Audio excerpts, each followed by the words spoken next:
Okay, my mattress says it's coming. All right. Shall we start?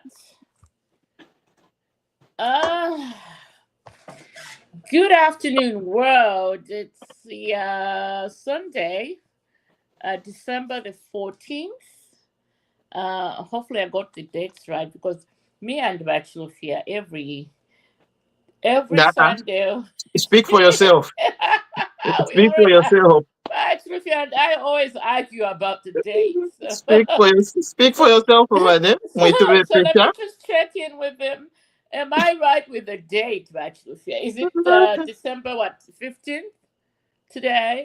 Yeah, but today you got it right. Okay. All right, then let's start. So it's good afternoon, good morning, good evening, world, and of course it's Bantu TV on a Sunday afternoon like this one when we have a derby going on in Manchester United as we speak. It's shitty. Excuse my French is one and Manua and Neil. So hopefully I'm hoping for a draw.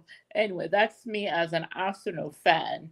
Anyway, my name is Kalinda Shichinda, and we're here to discuss the various hot trending topics out of the motherland. Let me allow my co-host to do his vavuzelas, and of course, our beloved resident PS, smart and well dressed this afternoon or morning, whatever.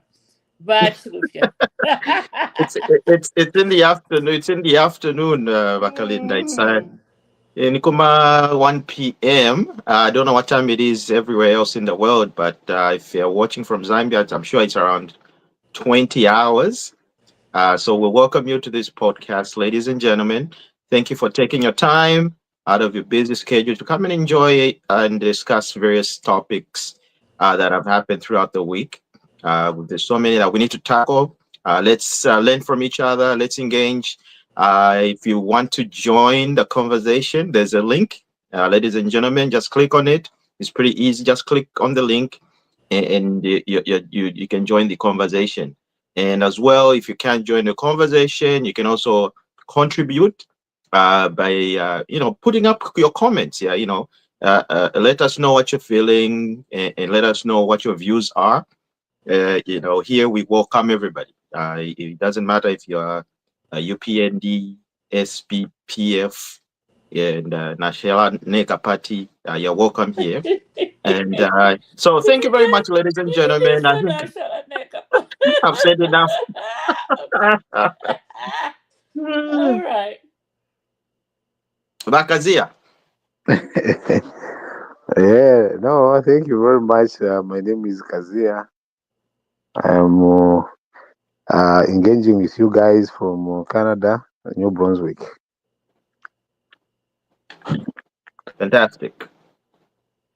Oh, fantastic. So, shall we start the show or should we get the niceties out of the way? I mean, we already told the people we are fine. I think by virtue of us being live, that means we are feeling fine, all of us. Shall we just get on to the hot topics?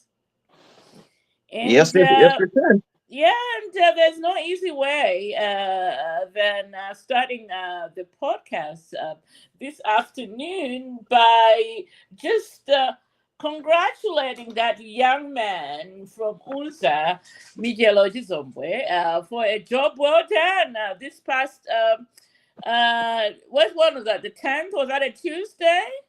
Apparently, the judges, unless if you've been living under a rock, the judges agreed with him and ruled out for once and for all that the sixth Republican president is not eligible to stand for future or present elections going forward in Zambia as president. I know that hasn't sat very well with a lot of people. This is a very divisive issue when it comes to the motherland. But if you understand the constitution, I think it should be clear for. And again, we learned some new terms in terms of the Latin language, such as per incurium. And anyway, let me just allow Let's allow the man who is aggrieved the most. Before actually you come in, let's just allow the man who understands the law, who studied it, more than we do. Our resident beloved Pierce, your comment on pay incurium and pay whatever. Go ahead, Bakazia. What I like is when you say that the man who is aggrieved most. I don't know what I should be aggrieved about,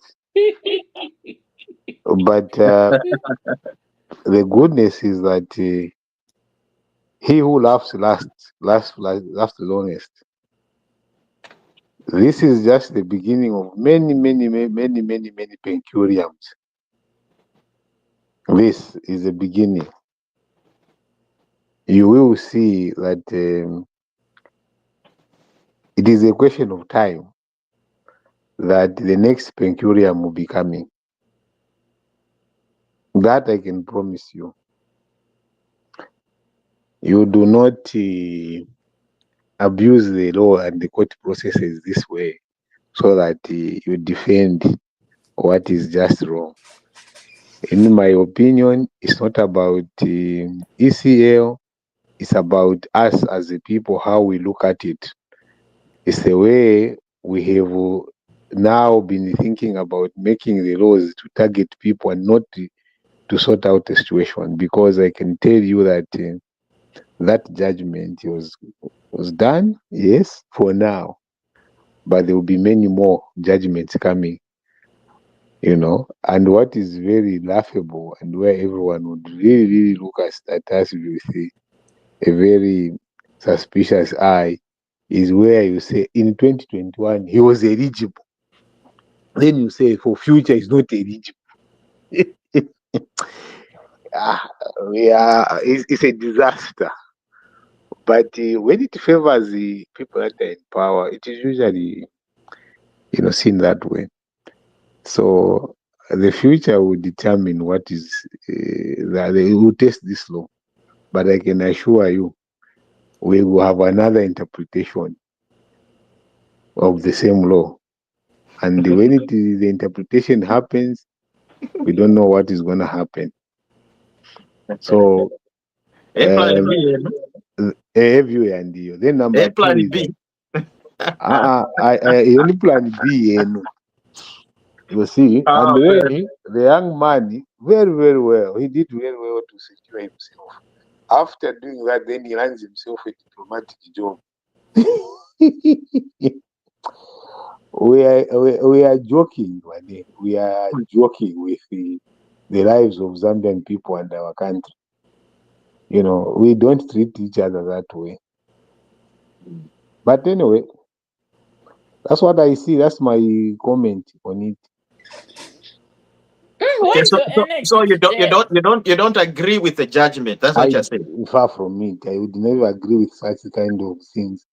I would never, because the authorities in the law, for instance, John Sang was very illustrative in terms of how this plays out to be. And I think I've respected him very much because of his consistency. He said this thing, I went to court, challenged everything, and we lost. So I will not be here to open up this. This case is moot. That's what you're saying, moot. Meaning it's dead, but it has been resurrected. And those that resurrected it are rewarded with diplomatic jobs. And you want me to respect the decision? No. If it was a person that is not a cadre, is a person who just took that up because he wanted to test the law, and that I would appreciate that. But not when a cadre does that, and then we change the law because to suit the political expedience. For me, I don't respect that. No, it wasn't a cadre. He was just an university student. He was a cadre. He's a diplomat right now. Why do you sound so low, Bakazia? You sound very low. No, for this week. where Where is the energy? when you call it the judges, It's a Do you disappointment. need some kombucha? What is that they call in Zambia? Kombucha. No, I'm just disappointed. yeah. My goodness. Yeah. Mwe So bakwati baboma n'olusamba mutambo okulira obusowa. nawe nomusowa teti pabi. You see, imwenga nafi musekesha nafi wama. It's okay. You understand? Now we certain things we need to just accept. Okay? And then kwatiria shiri over passing the judgment area. You know, it's we all know what truly happened. Okay? No. And the thing is this. Ama judges, that's what I was saying even last time when we had this conversation. Ama judges, when they're passing those judgments, they left it open, like it was an open-ended question, because they answered by posing a question. And then, to make things worse, Valungu baile pa podium, ukulashta, intimidate ama judges. That's where this whole thing is purely wrong. And that's why even if I'm a Zambians, judgment, I'm like, anyway, I think the judges might have been forced, okay, or might have made a decision under duress. One, because of Valungu Balanda. So if a real president, and this is on record too, and yes, not only that, those thugs that went to camp at the Supreme Court drinking alcohol. July summer evening, intimidating those judges. I mean, what did you expect? What did you expect? And the judges at that time did not answer the cardinal point that Zambians wanted. That's why this young man, somebody forward me his phone number or anything. I can send him a little something to go to Grand Gardens in my own personal capacity, because this time around the judges were actually absolutely wonderful in delivering a very strong and straightforward judgment that no one of us can even argue about it. It was intelligently done. Me, I have argued with that judgment. You can't say none of us. That is why there's finality in it. The finality we wanted is that Lungu shall, as long as we breathe, stand for an election in the country. And let's maybe if he wants to be, as long as if he wants to be first president, he can do that. But sorry about you, I just jumped on here. You can no, I mean it's the same point. I mean, you're just amplifying what I was saying, and you brought out another good point. You know, if Makadas they went to Nama garden chairs, Nama Hennessy, Nama Jameson, Supreme Court. Where have you seen such behavior? Where in the world where you have laws, okay, that are respected, can you find a situation like that? There was a lot of lawlessness happening during the PF. So that's why it's not far-fetched. If you really want to appease the people that are in Zambia that you support them, we shouldn't be doing things that way.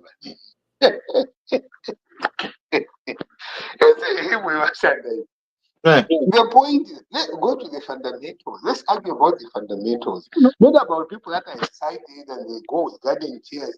It's their country; they can do that. Not Pakot. You cannot do that. Our beloved resident, you can't. At the Supreme Court. You cannot do that. In the High Court, what are you talking about? We have videos of UPND cadres in the court stoning people. But then you say there was so much lawlessness about the PF. It wasn't just about the PF. At times people get upset as citizens. And you must respect their dissenting views when they are upset. It's not to say that when they're upset and they start to highlight how they are angry. It's not like you have angels in people that are running. It's not like that, Vachan. You are mistaken. Okay, Tamale, assuming that Amakadans PF Valley, they were very rude and dangerous. Both cadres of PF and UPND have been rude. No, PF were very dangerous. In fact, they are still dangerous. It's only that there's nobody to back them or give them Akasaka Kandalam. You see?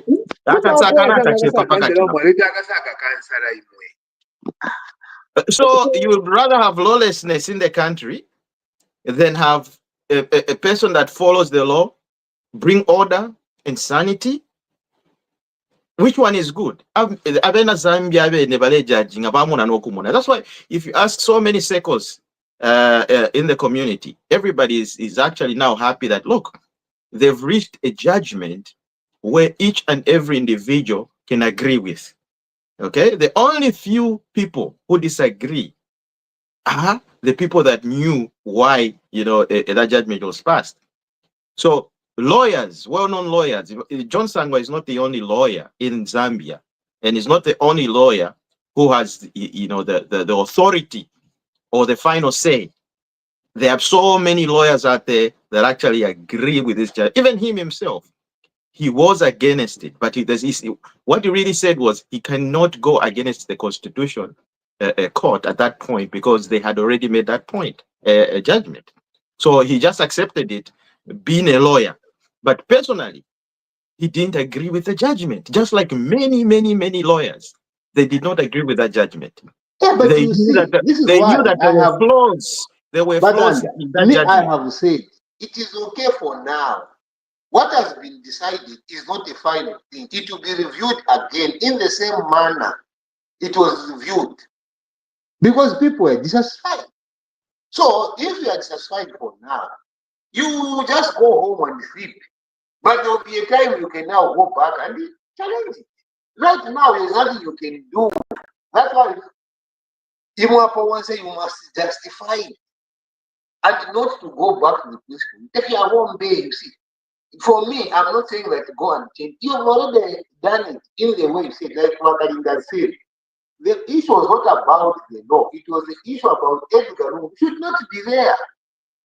Now, if it's the law, I thought that the time the law starts to see people and not the situation, that is where the problem comes. That we have in our laws, not the principles of the law. They start what we have law because we'll be making laws to suit the people. Right now, this is like Edgar Lungu, not about this is the court which has directed Zambians. We have now been alienating because Edgar Lungu is not there. It is now an individual. This is an individual judgment.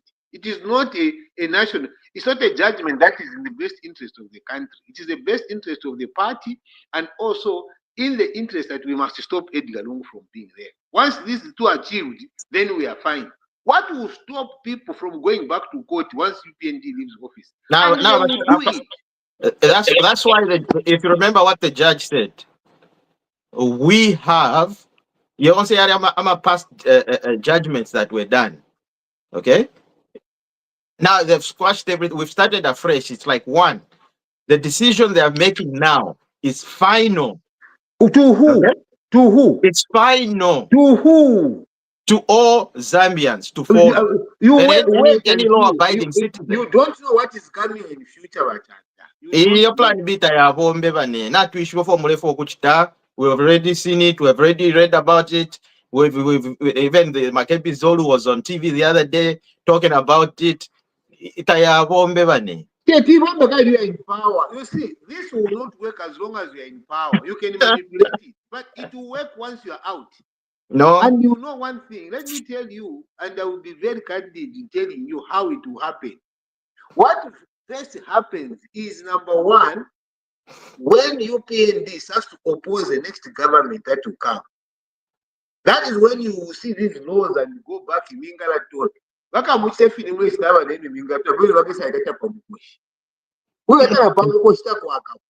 of these laws that are being the judgments that are procured to stop people from doing what. So you and me, we are comfortable now, but the principle of going back to court will happen because the constitutional court has no power to review its own decision. good news va Manchester va wina kolelo kashiwa akazana mo Manchester. After a long time. But anyway, having said that, is that for me, I do not. I see a lot of problems going in the future with that kind of judgment, because nothing can stop people from going to challenge it. And by the way, it's very easy to remove judges. I guess our times I feel the same with and bring other people to go and rule in their favor. That's all. No, I don't know what the entire constitutional court is a family forest. No.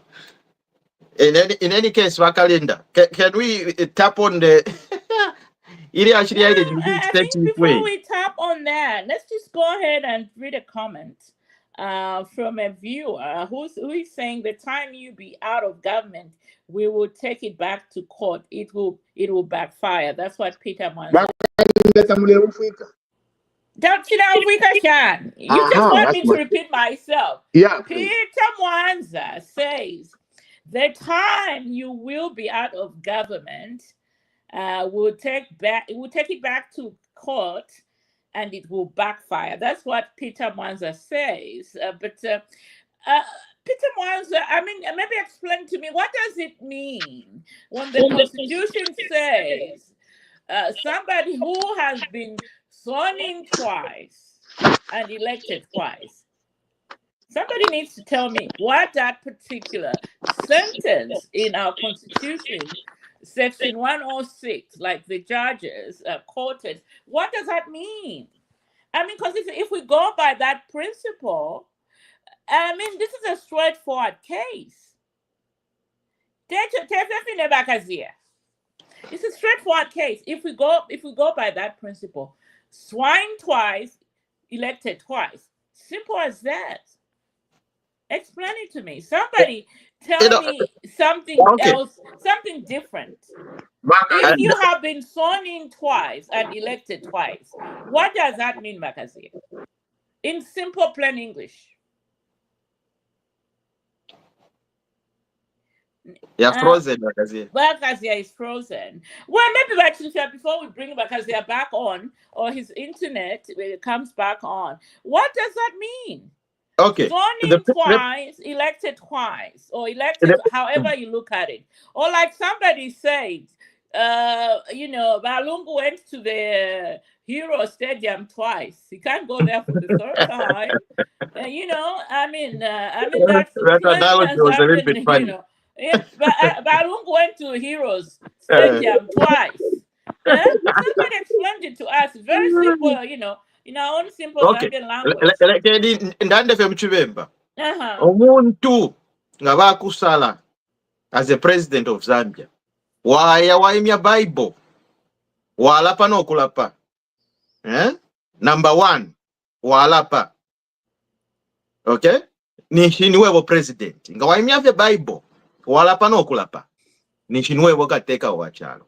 Nishuleva abantu ati ndinevo nomba leo kalasta preside over the issues of this country. Futi nga bakusala futi mwina Zambia akusala futi. Aka number 2. Waimya futi Bible. Walapa. Njelawe ninevo custodian of the Constitution of Zambia. And I'm responsible ukutungurusha abana Zambia. Munshire isu. Walapa no kulapa. Ka number 2. Kiuye futi wayamya Bible number 3 ukulapa.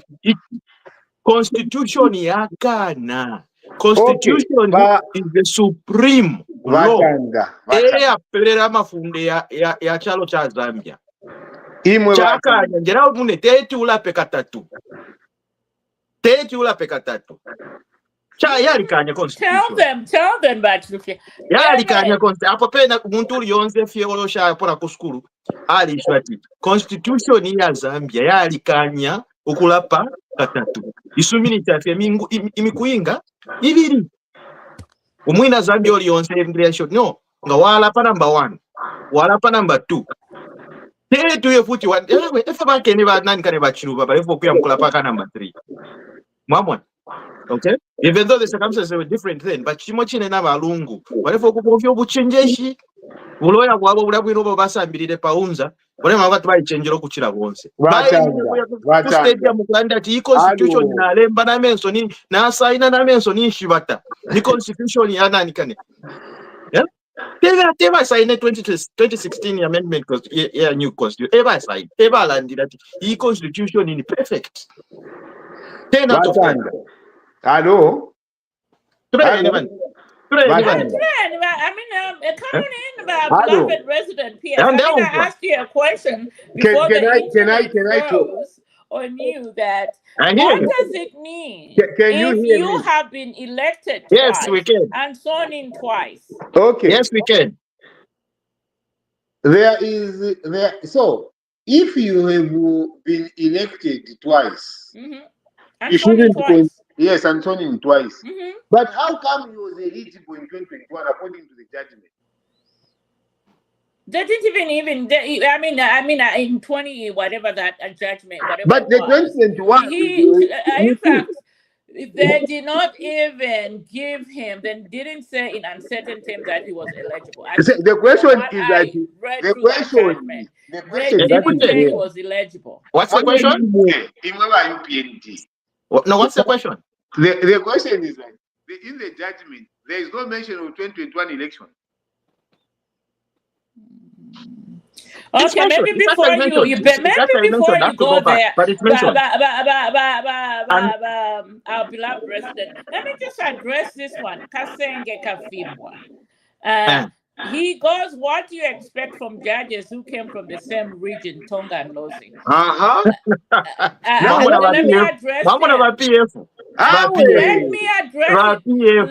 me address this Kasenge fellow or woman or however. I mean, how do you reduce a judgment to tribes? I mean, it's a family come on now. No. It's people that it's people. It's a like family me. affair. Eh? It's a family affair for the judgment. It's a family affair. No. You see, but no. This is serious. This is absolutely. We cannot reduce. No. I take a strong exception to this. No, but cannot reduce a judgment to tribe. We cannot do this. I mean, this no. Listen to this. You see, even if you're going to take strong, this is the feeling of most of the people. You not the rest. Not the rest. The minority of PF sympathizers. Yeah. I mean, come on now. PF sympathizers. No, come on. Let's be serious about this. Okay. This Kasenge Can you speak your mind? Can I be allowed to talk? You are protected. You go ahead. Right now. The issue about first of all the judgment. It has raised a lot of questions. First of all, from the composition itself. The composition of the judges is a family affair. It's a forest of families that you sit down there and say, oh, you will. Abantu says each of the judges and what they are standing for. This is what they are coming for. And you see, this is getting stronger and strong. You need a very divergent judges there. Not in the Zambezi corridor alone. And the Zambezi corridor alone also linked to the president as one, either nephew or marriage and stuff like that, business partnership. And these are the people that go and say, we will sit down and make a judgment. Now we must change this kind of attitude towards our national affairs. We must not just protect because we need to protect. A judgment, like other people are saying about the land, but it will be revisited. Now, it will be revisited. After UPND loses power and they go to the court and file first against all those judges that sat in that constitutional court and show that they are all compromised, they are linked to the former president who is presented, and now they need to be removed and let's go and vacate the decision that they did. The same way people be celebrating, you know, for Zambians love things like this. That why for judgment. Yeah, and some people are going to be arrested over this judgment. You cannot be abusing the court processes like this. Whereby in one instance, this was wrong. It is at peculiar. Peculiar, the judgment of the law and all that. And who are those? Why were they sitting there? Why was Judge Munarura doing there? Because me, I agree. If it was so bad, they should have removed all the judges, once our constitutional court, the entire of them. Bring a new set of judges, look at this case objectively. But you don't keep some and remove those that you don't want. You know, it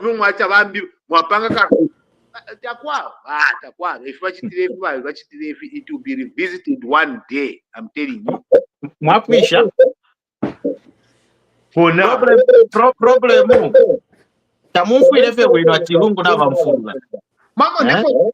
It's not about it is because the people that are not happy, the people that are not happy about the judgment are Lungu PF worshippers or sympathizers. The rest of the Zambians are happy. Okay? I think we are being disingenuous if we say all those judges on the bench are from two regions. To begin with. We are being disingenuous. Let's not forget half of those on the bench were appointed by Lungu himself. Okay? These are Lungu's judges appointed by him. How many? So people like Kasenge to come on here and say it's because there are laws isn't. I mean, I take strong exception to that. You know, we should never ever.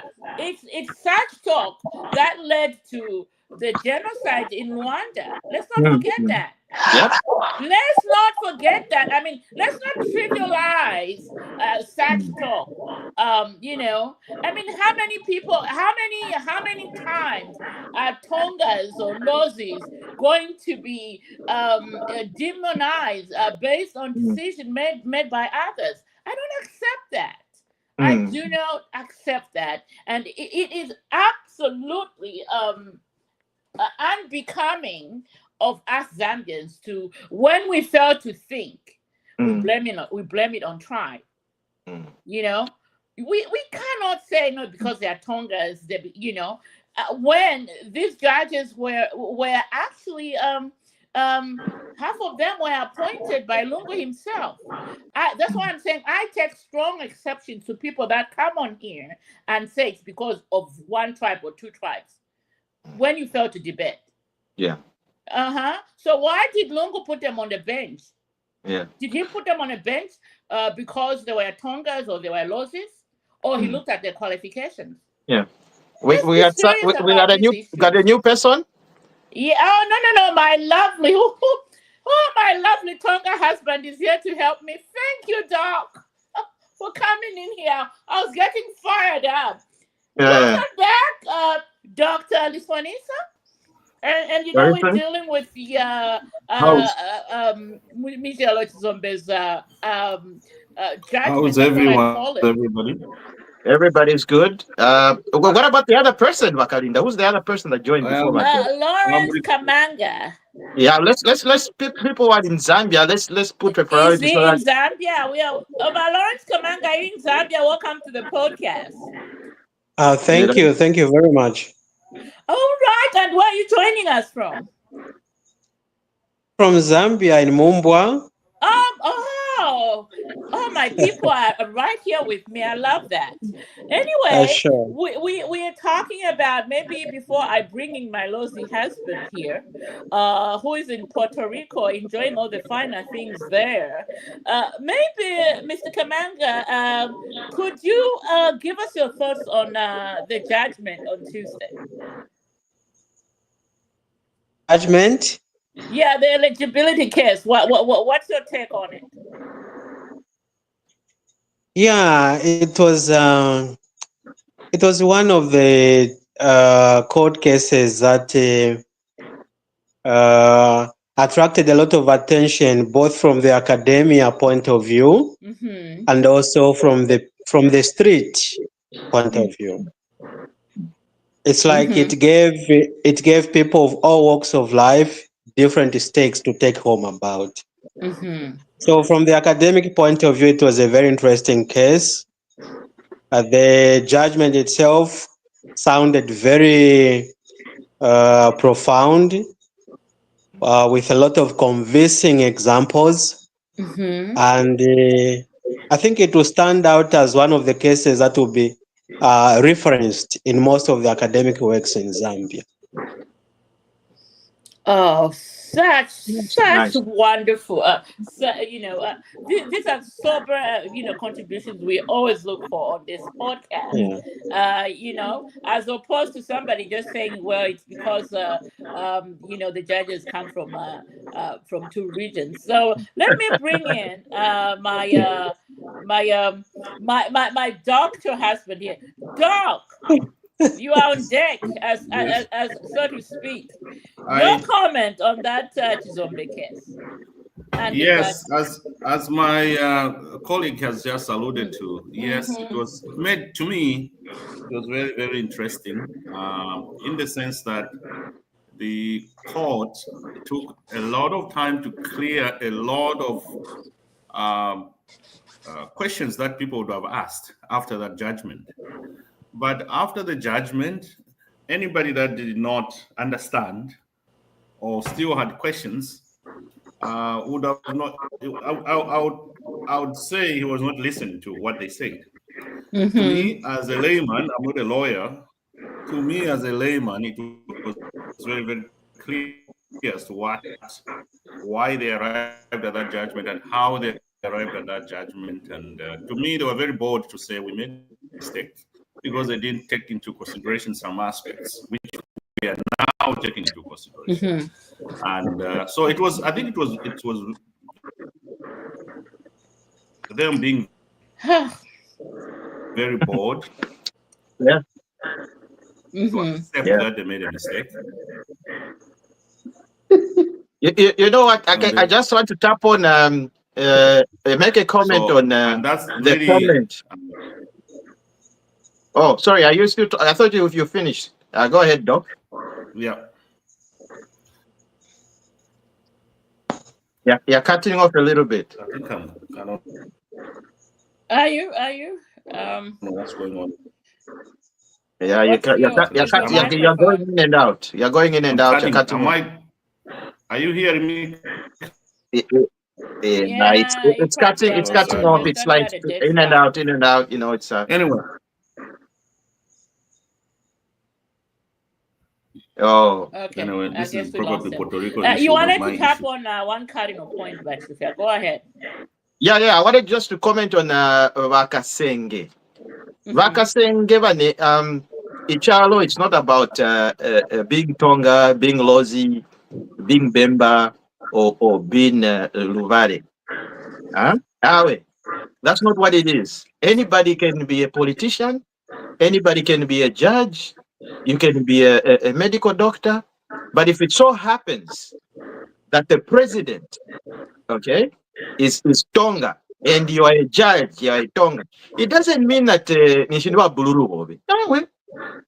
So if you're from Leland that, coming from one region, it's neither here or there because it doesn't apply to the constitution. It's the constitution.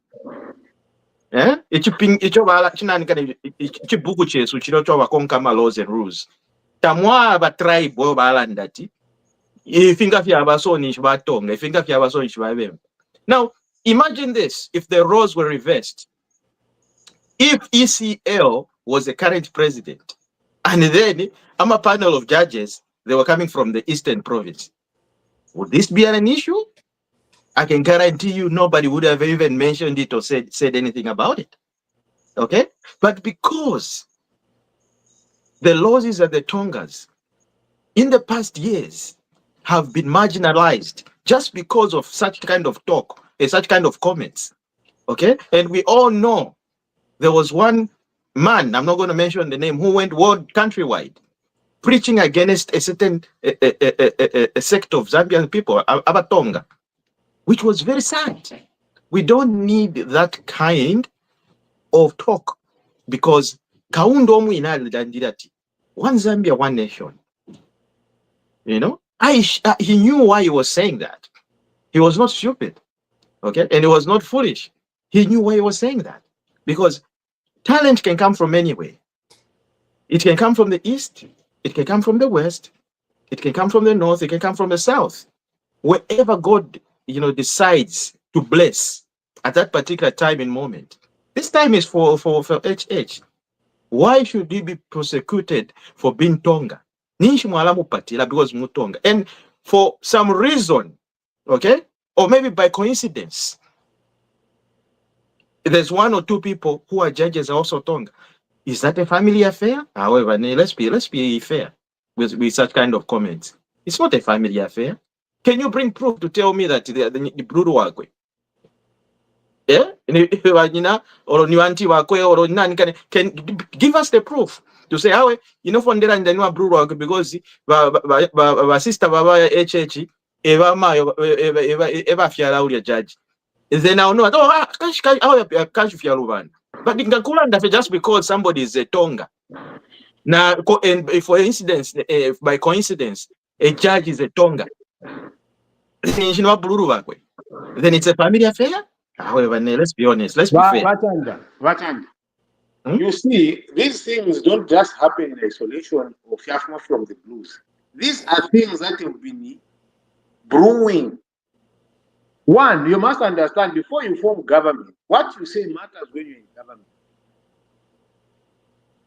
What used to happen was that when UPND was opposing PF, they would produce lists.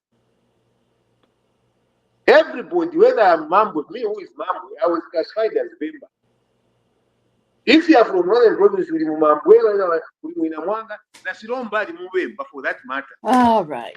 Now I must be able to guide colleagues here. This is what we have created for ourselves in the country. We have created the scenario whereby their professionalism is seen through the lenses of the tribe, not through the lenses of your profession. You were told, hey, not that you worked 30 years in the public service, so you end your position that you have. This is what you are seeing now.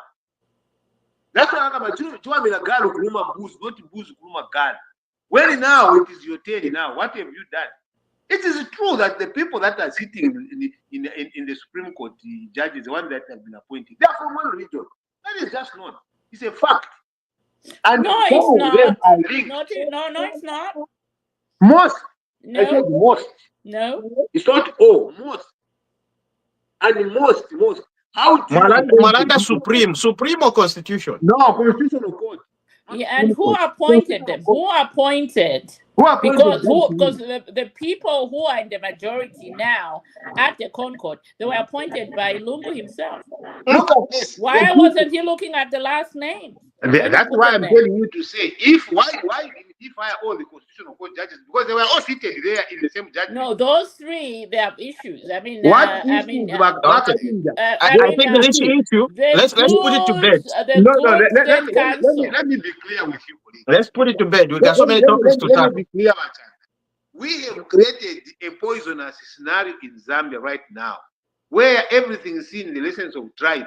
People have been fired because of the tribe.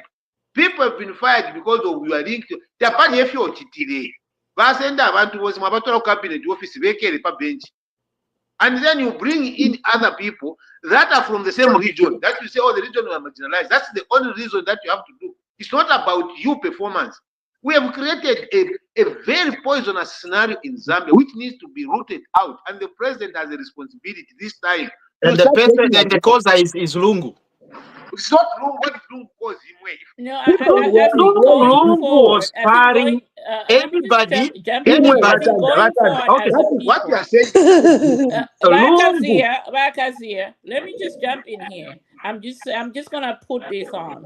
Yes. Going forward as a people who are educated Yes. and who can reason, Yes. we have a responsibility Yes. to nab this tribal talk I definitely from agree when with we you. smell it. Exactly. That's the only way. And Going forward. to add to what you said, not to cover up.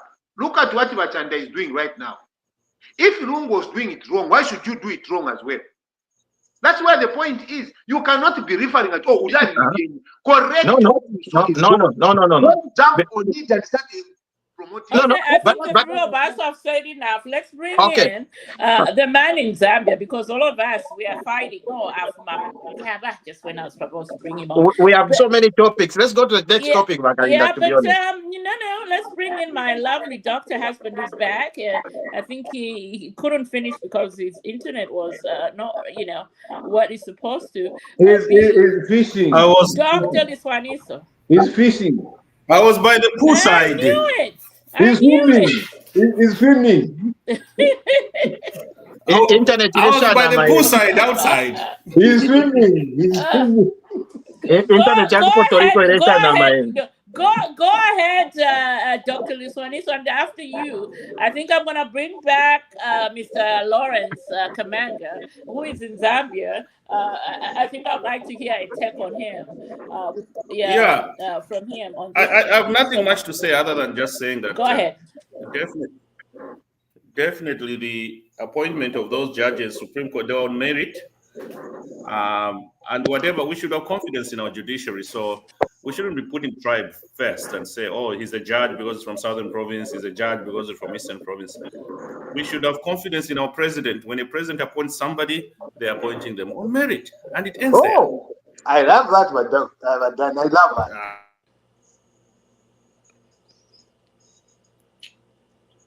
Okay, he went outside to swim again. How about we bring in Mr. Kamanga in Mumbwa, which is my hometown. Your comment with all this talk about the judges being tribal, hence the judgment.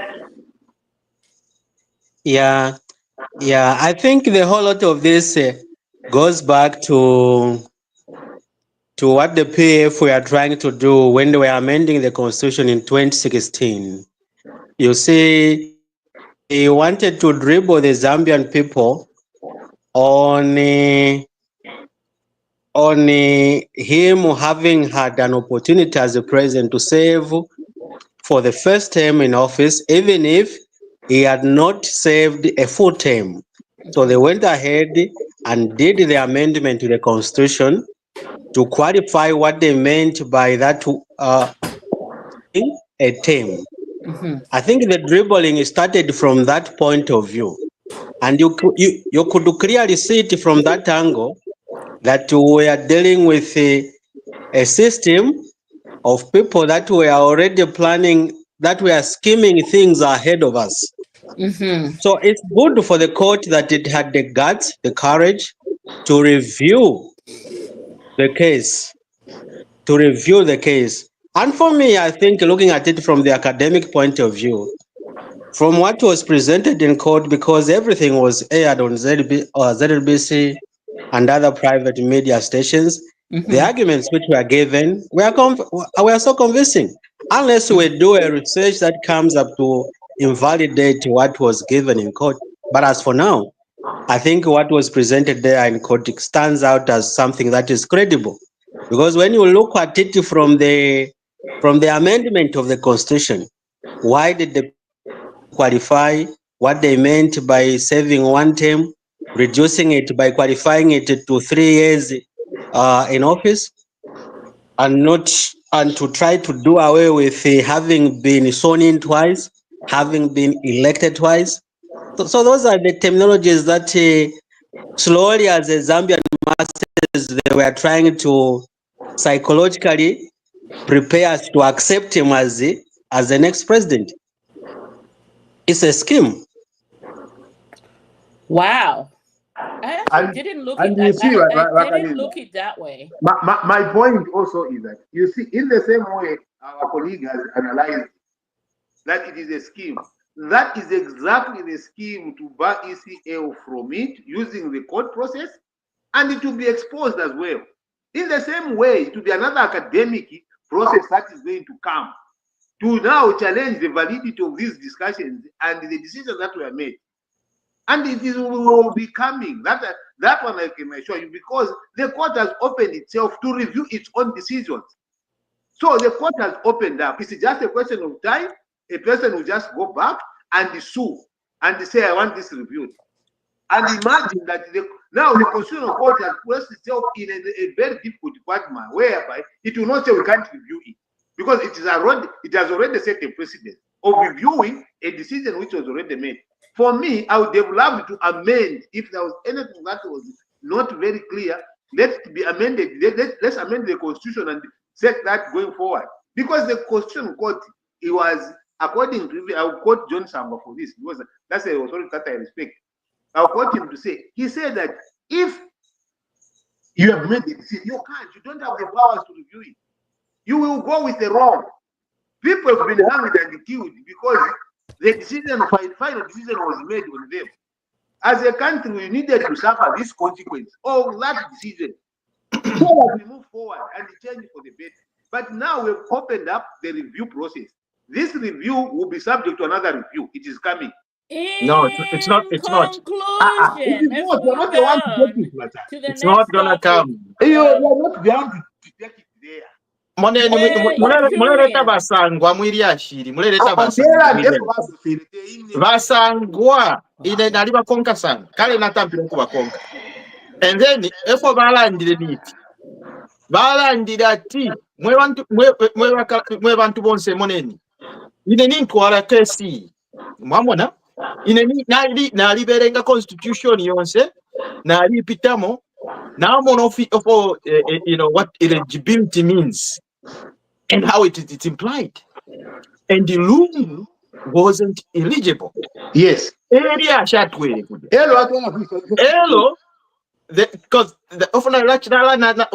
when we started discussing this, I said, look, I'm a judges, the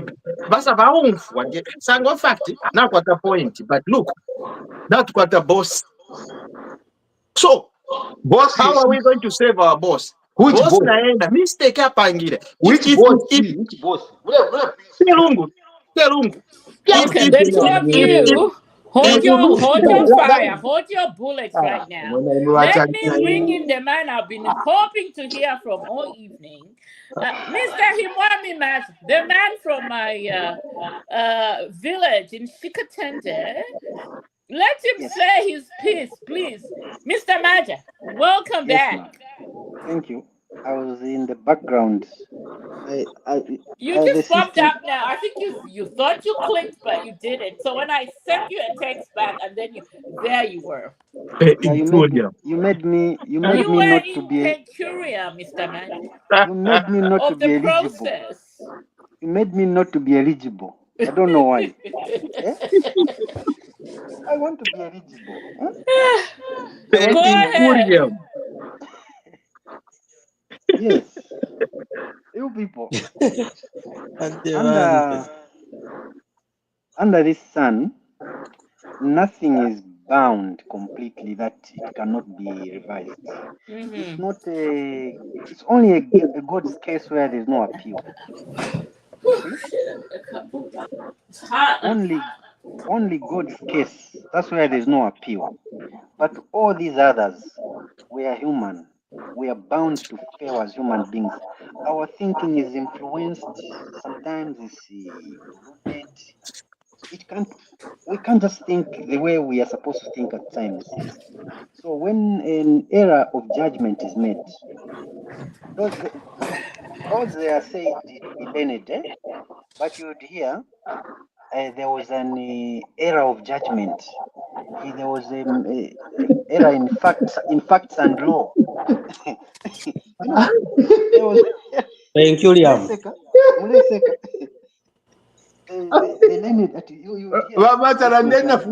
There was what?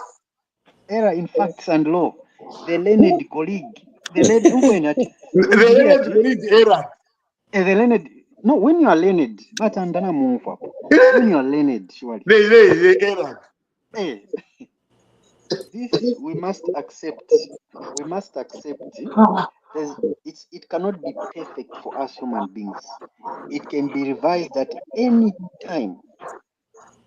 The only case that can by you as Chandakazia. No. You as Chandakazia, because you are a citizen So who has the right to enjoy everything that is contained in that constitution. If you think there's something that is wrong, you don't need to go to police. You don't need me. I'm giving Mr. Masha his floor. You as Chandakazia, you are bound. yes. You are duty bound. You are called to duty to review anything that you feel is not right in that constitution. Yes. So was the Chizombe, and when he appealed, when he takes his case, his court to the case, language, right? When he takes his court to the case, they should hear him. Yes. What are his complaints? So And be rewarded the job after. That is the if it's material. right, I mean, like That I is the said, somebody, if you have, and I've already announced it on here. Yeah. So whoever has Chizombe's number, forward it to me. I want to throw him some money to go and enjoy himself at you see. No, whether it's been awarded a job, it doesn't matter. Is what It doesn't matter. It doesn't matter. Let me say something. Have you not heard of what is called as citizen's arrest? As a citizen, you can arrest someone and take him to the police station. You don't need the police. Citizen's arrest. Why can't you muntu nokumutwala uyu muntu namusanga ali chitefina namubible mwawe uli omwana kashibasangire oyanga mulebukisha bali musenda nokumutwala kunkuli nati uitwa musanga ali chitefina mulebukisha ka this yes Mr. Kamanga is asking I think achanga balaswa Bakamanga balebukisha I think me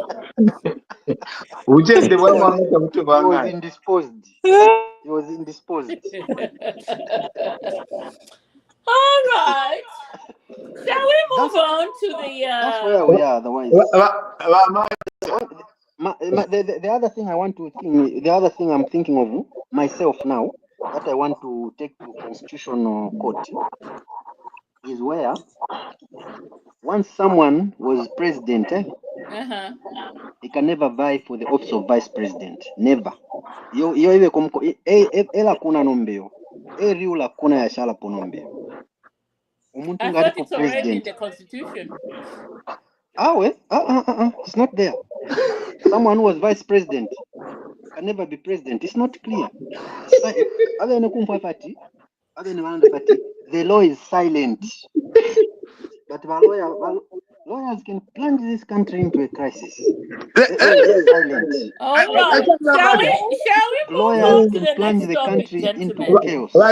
Let's move. Let's move on to the next topic because I knew this eligibility case was going to take us a whole hour, and it has. So shall we move on to the, last week I was on here and I did challenge the president to fire some people based on the, the allegations that we picked up from the breaking headlines news from last week.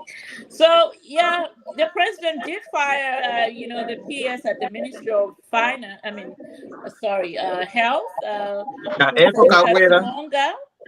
and he fired the PS at Energy. He also fired the PS at Home Affairs. So Energy, we had Francesca Sangano, Guira, and the other lady at, what is that? What did I say? Health Energy. Okay, and the other third lady. Anyway,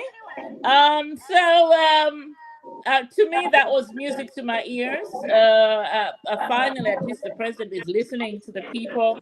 The president is also listening to the evidence that's being brought to him. And I know our resident PS was very aggrieved last week that he was still seeing the PS at the health and, of course, education are still serving in their post. Gentlemen, in short, HH fires, cracks his whip finally. Your comment. It has to. It has to. It has to happen. Anyway, I just re-echo what HH once said. When you are doing something wrong, you are alone. And I think they were found wanting. Yes, absolutely. Yes, they were alone at one time or another. So there's no way he can be with them. It's a good warning to all those that are in high offices. Yeah, absolutely. I mean, because and another thing, for those that were fired, a word of encouragement. It's not the end of the world. They just can they can still save the country at another level. When one door is closed, the other one is open. But under door entire sky. Eh? You do entire sky. How the hell should I use sky? I don't remember. Our beloved resident PS. Be honest with us. But do India just come when you are hired, the next thing is you are fired. When you are appointed, the next thing is you are disappointed. Those things are not permanent. Mamata. Yes, sir. In a phone can you see, if a person has done something wrong, yes, the person must deal with the consequences of it. I don't know what the PS Margaret, I don't know what this one did, Diambo. I don't know what Diambo did, Francisca Diambo, and the PS Stubeko. I don't know what they did. But first of all, I am very pleased that finally you have a PS, someone acting for 3 years and get confirmed as PS. You know, Zakaria Luanga was acting for 3 years as PS. Now that was very, very unstable for the Ministry of Labor and Social Security. And I'm glad that he has been now offered that job. And I know he's equal to the task. He has quite very good experience. He shouldn't have problem in terms of transition into that position. He's been acting for 3 years. Well, let's just hope his hands are never going to be caught in a cookie jar. No, he's not. He's a very seasoned professor. I don't think he's going to be caught in a cookie jar. I've also been acting for 7 years. Hello? I've been acting for 7 years. Yeah, that's dangerous, Mamat. You know that I don't support that myself. I don't support acting, which is in perpetuity. I don't. And I don't like it. Number 2, PS Monga, yes, but there's PS education remaining. What is happening to Kamoko? The president is still waiting. The president is still waiting. Maybe he has not received Let me speak my mind. No, he's still waiting on evidence. On Professor, report. It was very easy on Professor because he got the document on him from the investigation wing. Okay, but it's not just between me and few people. We got other people here that want to discuss. Can I put myself? We'll discuss. We've got enough time. But let's give chance to new people, so that they also contribute. Let me bring in Mr. Kamanga, who is struggling in Mumbai with. But there's another new person there. That other new person is my girl. She's my friend. She doesn't want to just listening in. So anyway, Mr. Kamanga, the man in Mumbwa, I think he has more to say on this because we always want to hear from people on the ground because some of us are not on the ground. Mr. Kamanga, please come in with your opinion on the recent firings by the president. Your comment.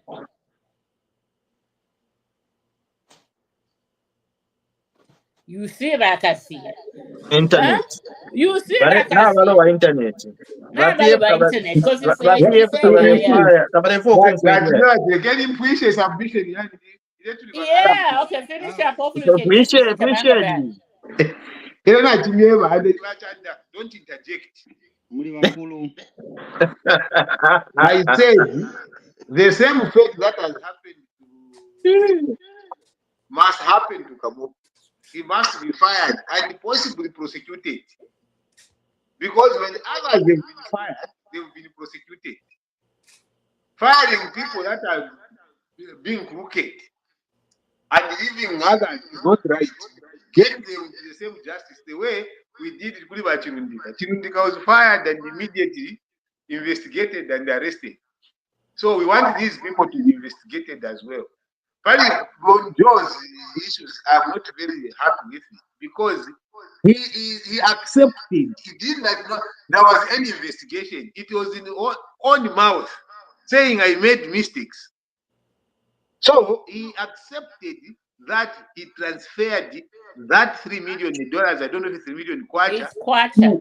3 million kwacha without following tender procedures and without any approval from Attorney General. He accepted. Not that he said, no, maybe what? No, it was public acceptance.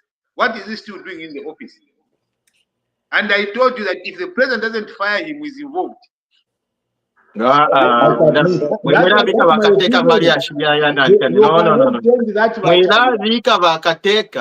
Mariachi ayabapamba bwale takwa bakateka That is profanity now. All right, gentlemen. Let's allow other people to talk, gentlemen. Hold your fire in your corners. My lovely, handsome dog. Your comment. Dr. Liswanisa. I typed in there that my internet is quite poor here. Are you streaming?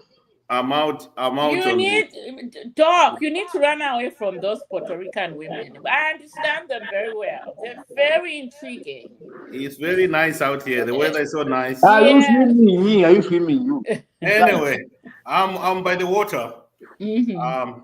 Anyway, so the thing is,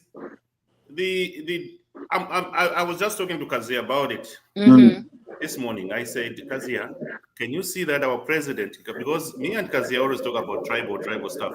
I told him, look, our president is not tribal. He has fired Tongas, PSCs. He has fired the people, and he has said time and again that it is not about tribe. It's about performance or doing the right thing. So this is a clear testimony. I told Kazia this morning. This is a clear testimony that our president is not looking at tribe, he's looking at performance. If you're not performing, you'll be fired. Whether you're Tonga or Lozi or someone, you will be fired. And this is what he has done. So I don't know how much more evidence PF people want to show that the president. You are messaging me, now you go to PF. Don't intercept. You are telling someone don't intercept. Don't intercept us. So the thing is, let's just believe in our vision of our president. He means well for Zambia. He's unlike other people. We don't want to mention names here. He doesn't look at tribe. He looks at quality. That's it. Let's move on. Because the problem with PF sympathizers is that they think the way they used to think or do things is what our president is doing. No, he's not. He's going for quality, and that's it. I rest my case, Wakazia. Let me quickly battle. Oh, Wakazia Maranda Sana. Don't rebuttal. Let me try to bring in Mr. Maranda Kamanga. Listen, let me say something. Bamacha. I'm not very sure. No. Okay, since Mr. Mwinshinsha Kananga is not, Mwinshinsha no. nshilapema. Take umlanda. Mwinshinsha nshilapema. No, Okay, let's do this. Let's do this. Mr. Mr. Masha, let's give Bakazia 30 seconds. Then you can... Yes. Okay, 30 seconds. And you see, that is what you see. What Ghana, we discussed these things. I don't want to bring private conversations I have with him online, but I can be very candid to the things that I've told him, which are true. Number one, the number of people that are at cabinet office, predominantly they are from northern, eastern, and Luapula, Muchinga. They are the ones that are seated at the bench there. And these are the things he said I will not do. He has done that. And partly also the appointments. I have pointed to him the appointments I'm very uncomfortable with that are just regional. All offices, someone must be next to the region. He must stop that. I have told Dan that. It's not about quality. People that have been fired, their quality. Other people have been fired without actually doing anything because the president has chosen people he's going to work with. So the question of God doesn't arise there. All I'm telling you, and I've told Dan, is that when he's doing the appointment, can he make sure that one of the qualifications must not be a tribe? That resident, yes. Okay. Let me tackle this, Bakalinda. Vamashina, Moneni.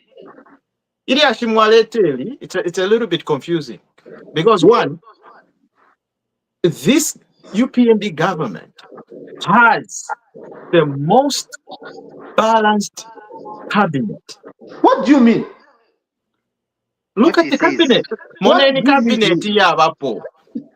The vice president, vice president. Well, let me start counting one by one. At a time, gentlemen. One person at a time. This is the most balanced cabinet that Zambia has ever had since independence. If you look at the cabinet that built or laid the blueprint of the Zambian constitution or Zambian government, it was very, very, very, balanced. Okay, we had people from all circles, from all corners of the country. This was the UPND's plan or agenda, and President HH, he wanted to do the same thing that Kaunda did. If you remember very well, I don't know if you forget. I don't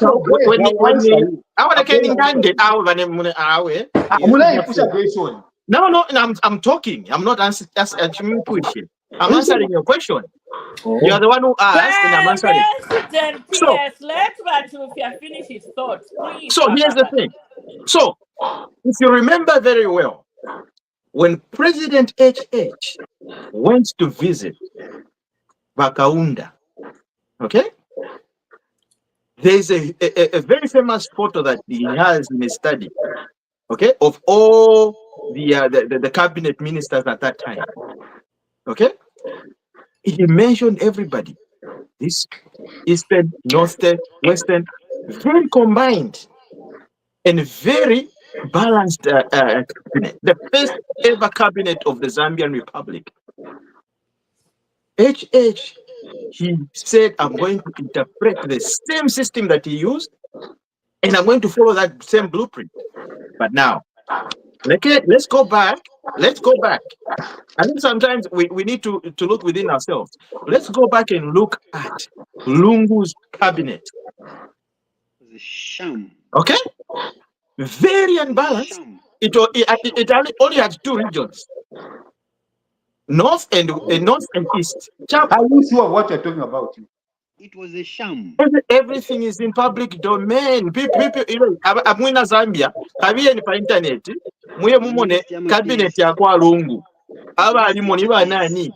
It's either you are Bemba or uli wakuchipata or Western province. Chapwa. We're given Ruvinda. Okay? Right?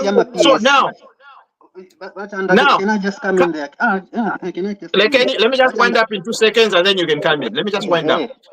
So, if you come to HH, he said he wants to have a balanced cabinet, and it's balanced. This is the most balanced cabinet. Mwirabe pa abantu pano pa internet. This is the most balanced cabinet that we've ever had since Kaunda. Now to quarter northern, eastern, western, northwestern, southern, everywhere.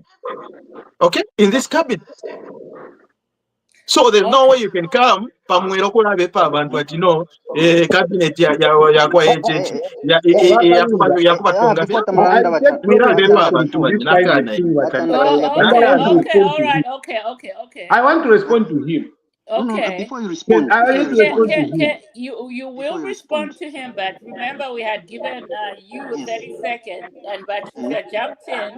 But let Mr. Mami say something, and then you can respond. Go ahead, Mr. Mami. Kaunda's cabinet was the most balanced. Mwariko n'abasungu, if you remember very well. At independence, n'abasungu eko bali. N'amakala eko bali. Aaron Miuna. I think it was Home Affairs Aaron Muna was actually the Times of Zambia board chairman at some point. I did cover his and he was the Home Affairs. He was Home Affairs Minister, something like that. Then it was the most balanced. I second what Wachanda is saying to say this is the most balanced cabinet, including PS. Wachanda Kazi, I want you to rebut the last reigns of PF. Can you give me a list of PSs that were from Southern Province? Ama names ya Wabariwanga. You remember you are of course you are the WhatsApp group. Mwema PS. Mwariwanga waku Southern Province. Mwaribateka. Zambia is made up. Wachanda, if you see the cabinet, the only 3 people from No. He was asking me about the whole country. Yeah, gentlemen. Gentlemen. Let me run to you. How many PSs are in the country? How many PSs are in the country? How many are they? Let's go to numbers now. Asukeni, yeah. I need to respond first of all. Numbers. How many PSs are in the country? If you want to, if I didn't get question, that is not the way people discuss. You ask a question, your friend answers. Okay, the question I'm asking is, how many PSs do we have in the country? There are 56. I have all the PSs here. Let's just call them out here. They're here. Okay. The donkey has the numbers. I have them. I'm going through the list right now here. So anyway, before the dog comes in, listen, let the PS, the PS as a I've not exhausted. Okay, finish up. You said how many PS were there that time? Okay, we said Mwadibanga ma PS. He said 56. Let me answer. He said 56. Is the number. Now,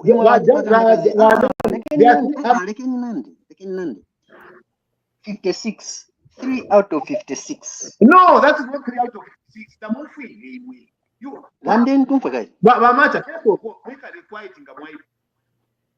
That is the best we do. Number one is that I need to rebuttal what you are trying to say. And then we're coming to that. You're finishing is no, because Machanda came first. Machanda came first, then Machanda came second.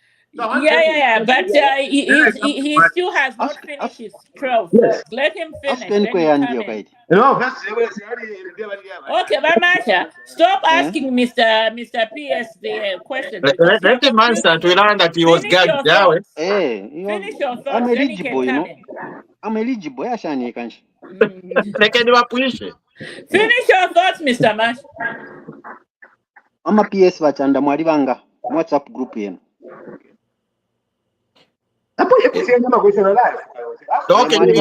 Okay, you have asked. Okay, here's the thing. You have asked your question, and then here's the thing.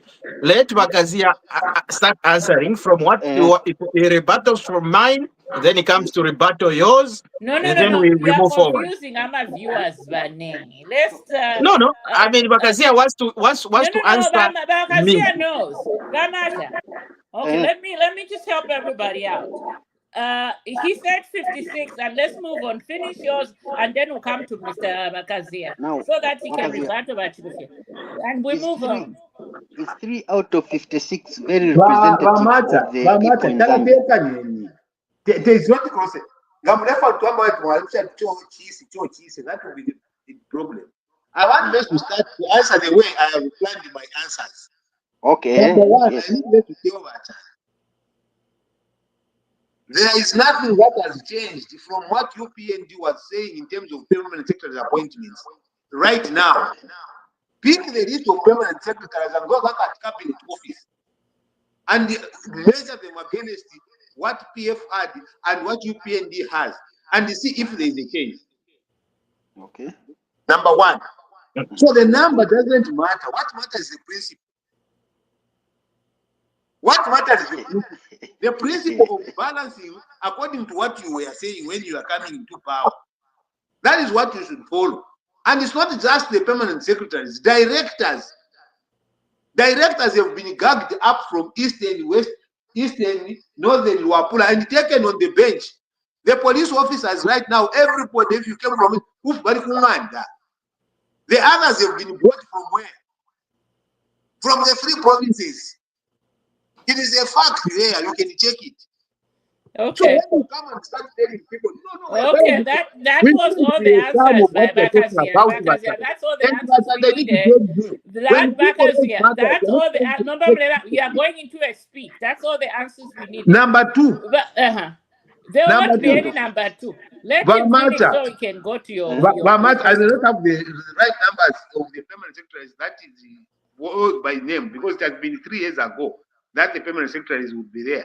So unless I get to the online and then I pull out the numbers and tell you, yes, it is true. What is true is that there were more permanent secretaries from Eastern, Northern Mukinga, rather than they were from Southern, Western, and Northwestern. You guys are giving me a headache. Let me tell you. I'm getting a headache.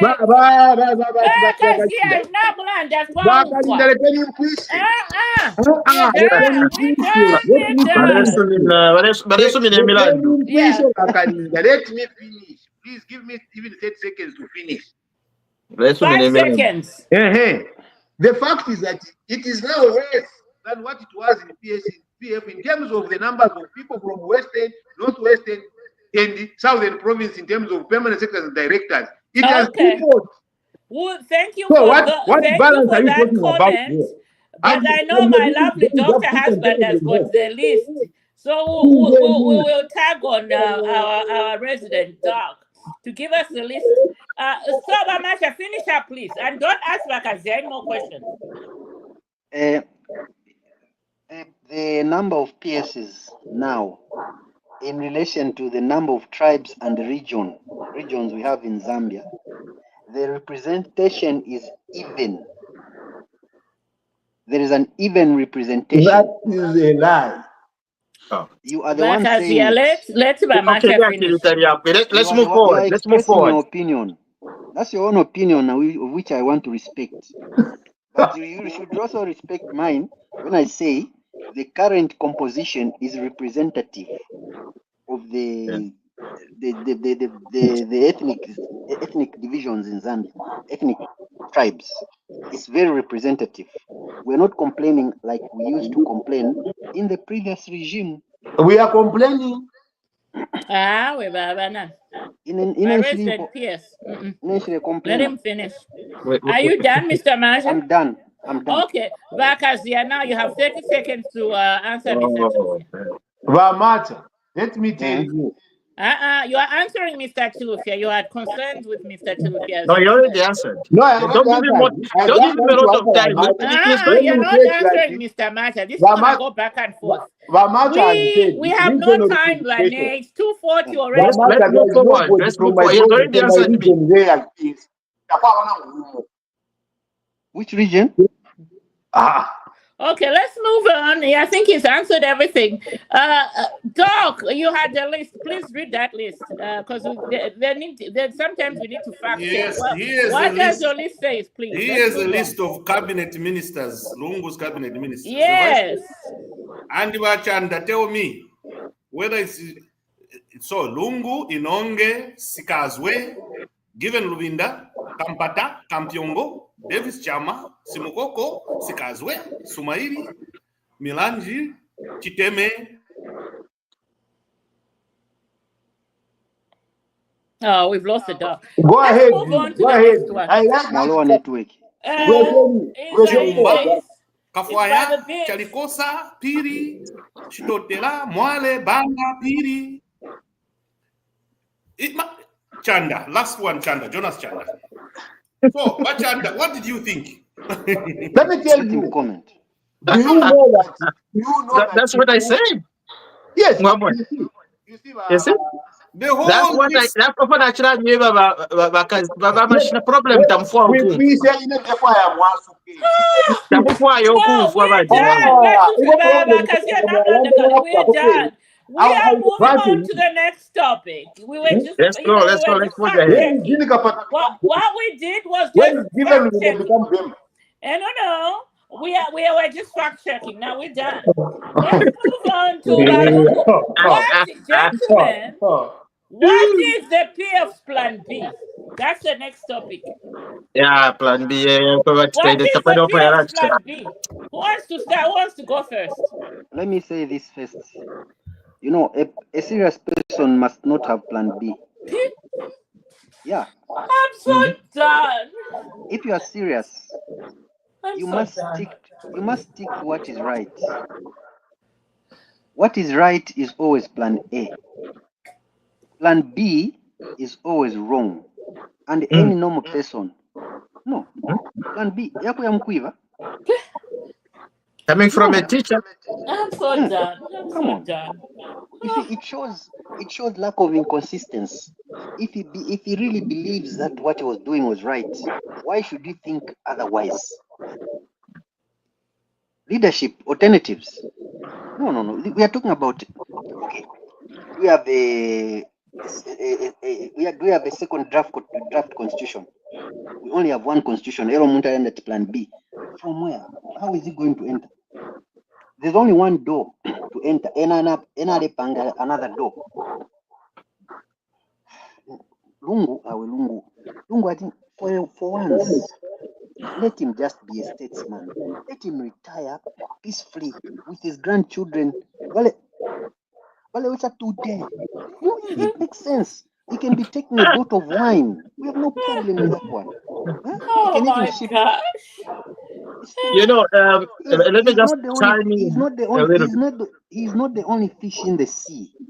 He should leave the stage while people are still clapping. Well, at this point of Amasha, people are no longer clapping. He had the opportunity.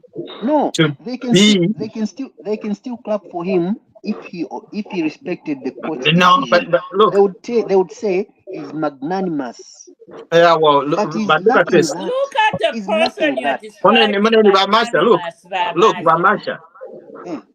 ECL is not an ordinary individual. And if you look at this character, I study people, and I can tell you one thing. If I ever meet somebody, just 2 minutes, 3 minutes, I even know this person. This is how the person is.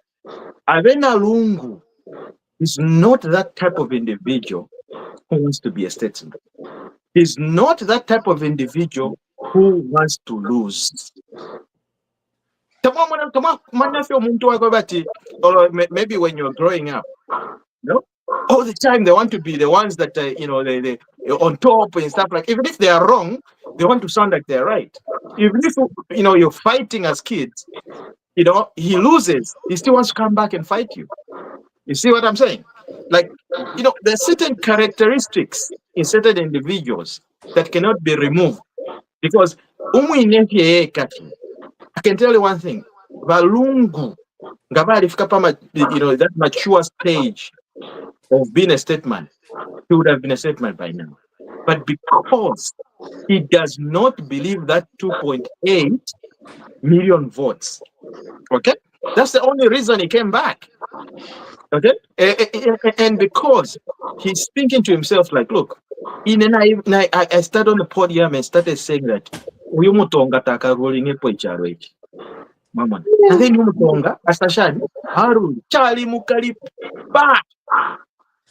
Okay? So to him, this is more like a personal thing. It's a personal vengeance. It's not about politics. It's not about Zambia, but it's a personal a fight. Okay? But you cannot fight a president of a country. Please, come on. Let's just be realistic. Right? You cannot fight a president of a country. The best thing, of course, within the PF structures that are saying, can you please go home and sit down? Okay? Because what Lungu is doing is he's blocking people who want to come and lead their small party. I don't know which one it is now. It was just confused. I think they're gonna use the National Congress Party, the new National Congress Party. Jesus. Yeah, I think that's what they're gonna use, the new National Congress Party. Yeah, even if they use that, but the thing is, people are saying like, look, the PF, the PF ministers, they're saying, can you please go and sit down so that we come in? They're telling him in a nice way. They want to come into, because we have cowards. Are you talking about the 22 MPs that came out this week after the Concord because we have cowards. Kwatavena given Uluvinda, Nava Shala, all those bootlickers. All they want is Lungu's money. They don't care about anything. They don't even care about whether PF succeeds or not. All they want is, you know when you're gaslighting somebody, no. You know, and then Lungu, because his mentality, the way he is, it's those type of people that like to be praised, worshipped. Okay? He's a narcissist. He loves it. He's a He thrives on narcissist. that. He's a narcissist. Is that what we're saying? You know? Yes. He thrives on that. He thrives on that. He loves people to worship him. That's why he's very close to whether Bowman, when Bowman was saying it, yes, I'm a bootlicker. I can even go and physically go and bootlick his foot or whatever is shoes. You see? That's what he wants. But look, a leader shouldn't be like that. A leader it's not you. You're saving at the mercy of the Zambian people. And the Zambian people want progress in the country. We cannot allow you to continue misusing and abusing the resources of the country. Chaka nyechpingo. Mama. Chaka. Okay, let me just acknowledge our viewers here. Oh my goodness. Can I come in? No, yeah, you come in. Let me just acknowledge our people here who are watching us. Alice Vanji, she says she's watching. Thank you, Alice. Yeah, Peter Manza comes back and says we are not kids. All right. Okay, I guess we should move on. We are not even going to. I'm not going to waste my time on it. I will support you. Yeah, come in, Bakazia. Let me first tell my time. You see, I can say a lot of bad things about the current president, but I respect him because he's the president. I'm telling you, I can, and I can give a number of examples. Right. Where he has said this, and totally something else comes up. If this is the way you want CCO to be treated, and then with the language that you guys are using against him, and you think that is how we should treat our presidents once they leave, and they want to exercise their right. ECL just said plan B. Look at the things we have said. Has he told you what plan B? What if it is prayer and fasting? No, let me. You asked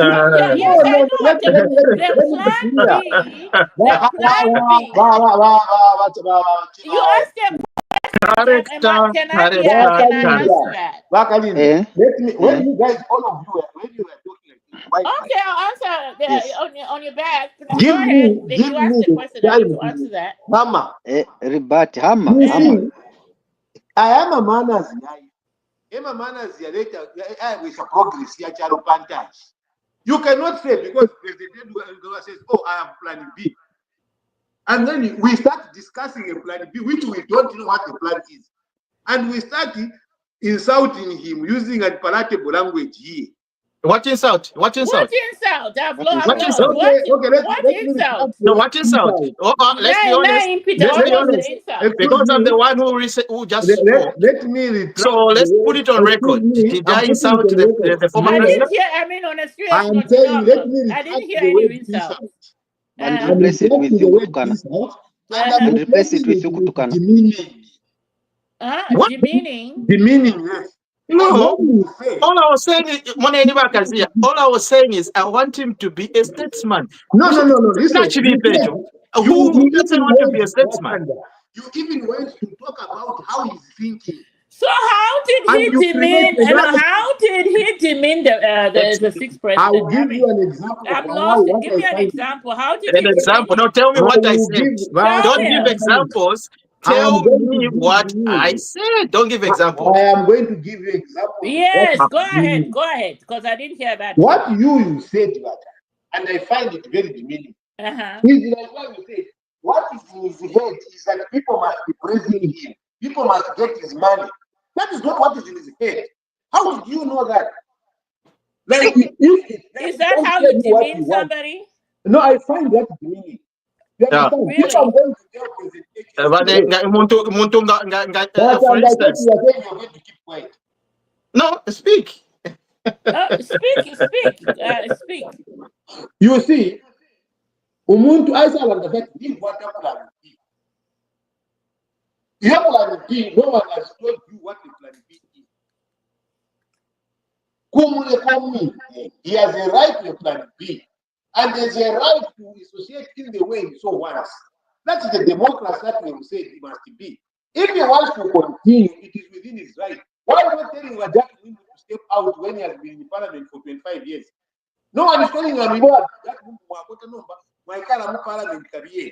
Why did you tell President 23 years, 6 times he tried to stand and he didn't make it? He made it on the 7th attempt. The law is silent. He wants to continue the way he wants. Why should you prescribe? Why should you be the one to prescribe? Nobody's crucifying him. No, if he so wants to continue, he has a right. Plan B, come and discuss the plan B when you are taught.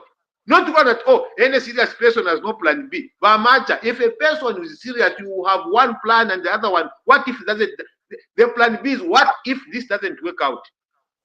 That plan must be. This country is yet where we are.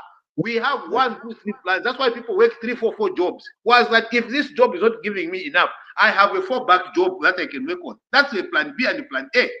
Now, if a person chooses on the own evolution and saying what a plan, why should it be a problem? Why should it be a problem? Because the politician has said it. Most of the people that are saying it, never seen plan B. How many times has he been there? No one is talking about it. Please, this is a non-issue. This is a non-issue. What President Edgar Lungu wants to do after the court has decided. And they said they will respect the court judgment. But I have a plan B. You're in you have any problem. No, he wants to, people that are giving money. That is just so bad. I think let's make progress.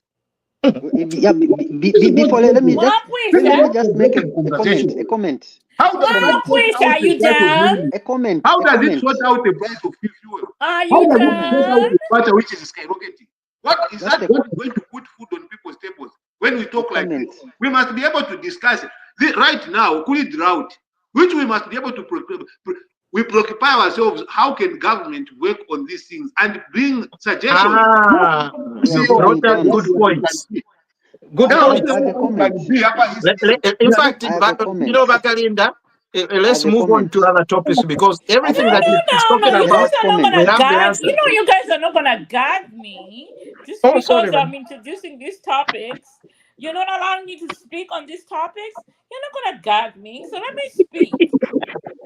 Let me speak now. But before you do, I had the comment. Okay, Mamacha, come in with your comment and then I'll speak. You see, much as someone says he has got the rights, he has got the right to stand what does the law say?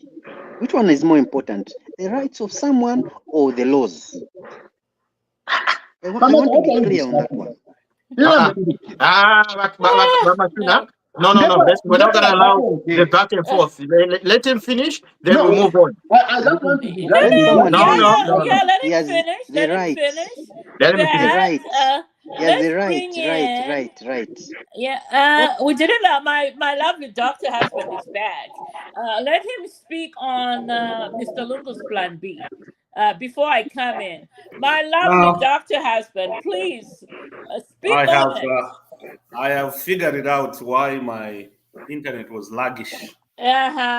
You were swimming. No, I wasn't swimming. Anyway, well, Lungu is just trying to play around with saying I have a plan B, plan B. There's nothing. Lungu is not capable of having 2, 3, 4 plans. He's got a very simple mind, very straightforward. So there's nothing he can do really plan that's out of ordinary.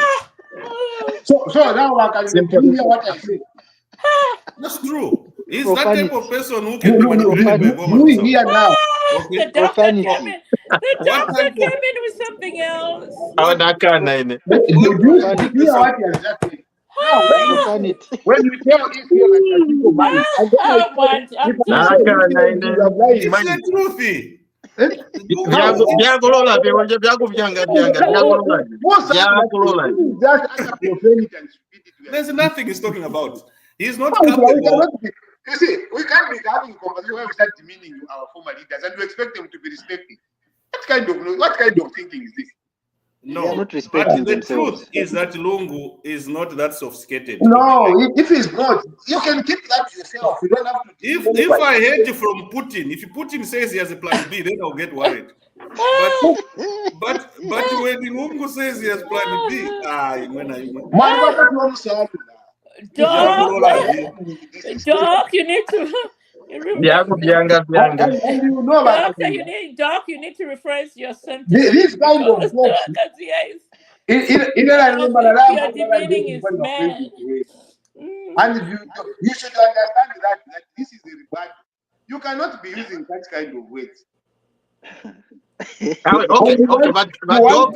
think my dog is to be respected.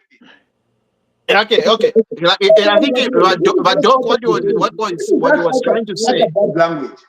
Yeah, okay, that's a bad. We are agreeing. Okay, we cannot call somebody simple. It's a bad language. Okay, we're going to retract it. We got as a platform. We're going to retract it now. You are not the one who said it. No, but dog can come in and say it. Yeah, but you see, I've retracted it. I've retracted it, Wakazia. He has retracted. Okay, he has retracted it. Move on. Let's move on because what dog was trying to say is because himself went on the podium to say, I don't have plans for the country. So you put a mark on yourself on your forehead. All right? You put a mark on your forehead. You're saying no plan. Politics, okay, Mr. No plan. So how would you come back after years and say no? I've got something. This is not the best way to do it. Yeah, Mayo. All right.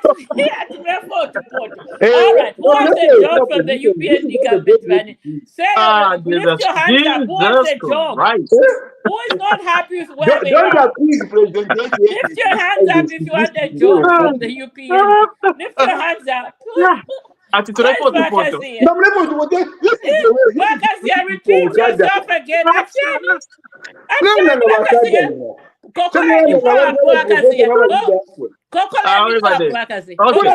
Some of these things we just do it for the love of the country, and we are not going to later want to mislead the public. We want a job.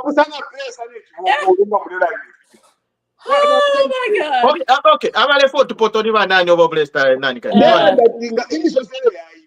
Whereby you misinterpret it and then you start demeaning specific. You mention names. Who? Let's focus on ECAO said, I do not have a vision of my own other than the vision of the party. That's what he said. But you just picked one statement. The party had already a vision which at the left. That is what he meant. And he said, but it is there, you can check his statement. Everything is in public domain. He said Did he speak? Basa bamwipusha. Journalist amwipusha. Asalanda Let me- I don't understand. Mislead yourself. No, that's what he said. But it came out of his mouth. But you see, you have just cut see, one. You have let not me- taken the full statement. No, I watched the whole interview. But All I of it. will cut. A up to Z. It's there on the internet. This is not what you will be.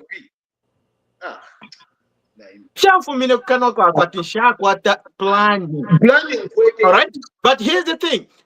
In fact, I forgive him because he's probably not a good orator, or he doesn't know how to explain He himself. said That's why.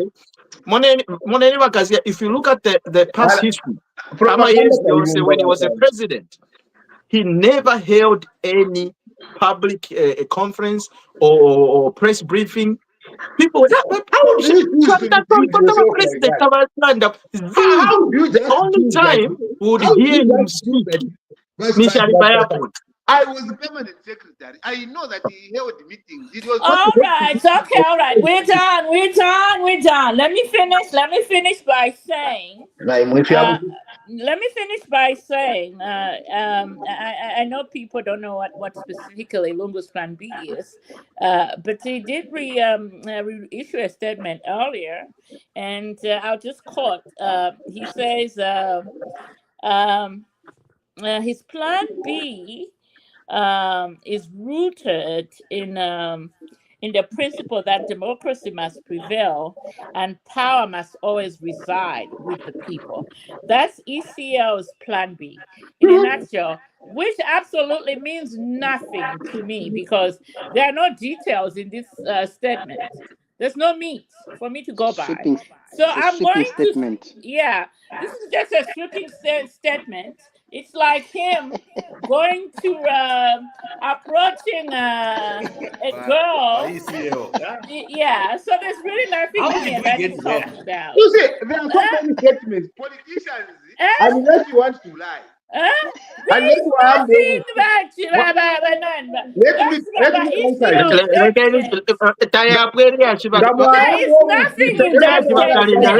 Let's move on to the next topic. Okay, but in a nutshell, Lungu's Plan B is merely to come back into power by hooks and winks, so that he can. You are manufacturing his plan. So he can take care of his side chicks. He can service his family. That's all. That's my final submission right there. My final submission on this one. I had the final say on it. My final say. We've already said our part. Let's move on, guys. My final say. We won't progress. Lungu's Plan B is just to come back into power to take care of his side chicks. And so let's move on now. People, I think we'll make progress. Yeah, let's move on now. Oh goodness, this is what we should be talking about. So, in all things fair, I think this is what we should be talking about. So, this past Friday. No, we're done with Plan B. So this past Friday in Kazungula district, the president unveiled a groundbreaking ceremony that will see investors from the UAE invest in a 17,000 hectare piece of land. That will see 1,000 people get jobs in construction, education, tourism, and industry. It's basically, they are calling it the Zambezi Economic Zone. This is huge for Zambia because I've lived in. I know Zambia, like the back of my head. Everything I know is Zambian, even if I live here. But I've never had a group of investors from UAE opening up their purse to invest on a large scale in our country like this. 17,000 hectares of land. Where they'll invest in manufacturing, all kinds of industries, and that will see 1,000 people employed, bringing in millions of investment into the country. Gentlemen, I know there's been some very simmering questions behind investment from UAE ever since it was announced that we're coming in with $2 billion to invest in solar. Now we see them, unveiling this groundbreaking, ceremony in Kazungula. But Sophie, I know this is your forte. You always like to talk about industry and economy, Yeah. economics. So let's start with you. What's your take on that? And then we'll go with the doctor before we talk to Mwami and Bakazia, in that order. This should be straightforward. Yeah. I think let's talk about more serious issues now. This is but I think there's an echo. I don't know where it's coming from.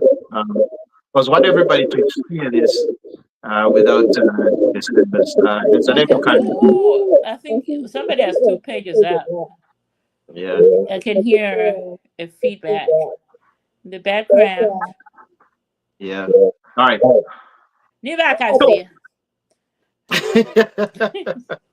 Blame it on the PF. So go ahead. Well, here's the thing. That's something that's huge, and according to the information that I just gathered this morning, it's not going to be just one investor. They're going to be several investors that are going to be coming on board for that project, and EAU is just one of them. And EAU is estimating, or people are estimating to say it's going to be around 50 billion euro dollars. Now, 50 billion euro dollars, if you convert it into kwacha, if somebody has a calculator, Bamasha, if you're there, can you just calculate it for us? And that's a huge thing. And people don't just bring that kind of money for nothing. But again, we need to understand one thing. Look, if you look at the way the current president is moving and thinking, you would understand why somebody would invest such type of money in that project. Because very soon, I mean, before this, we were talking about the Lubito corridor. Mm-hmm. Now, the Lubito corridor is going to connect Zambia, Congo, and all these other countries to the Atlantic. Now, if we have Kazungula as a hub where all the manufacturing companies are based, because one will be easily access raw materials coming from the north and western mines. Okay, Zambia will now start moving to where we were when we were assembling cars, when we were building batteries.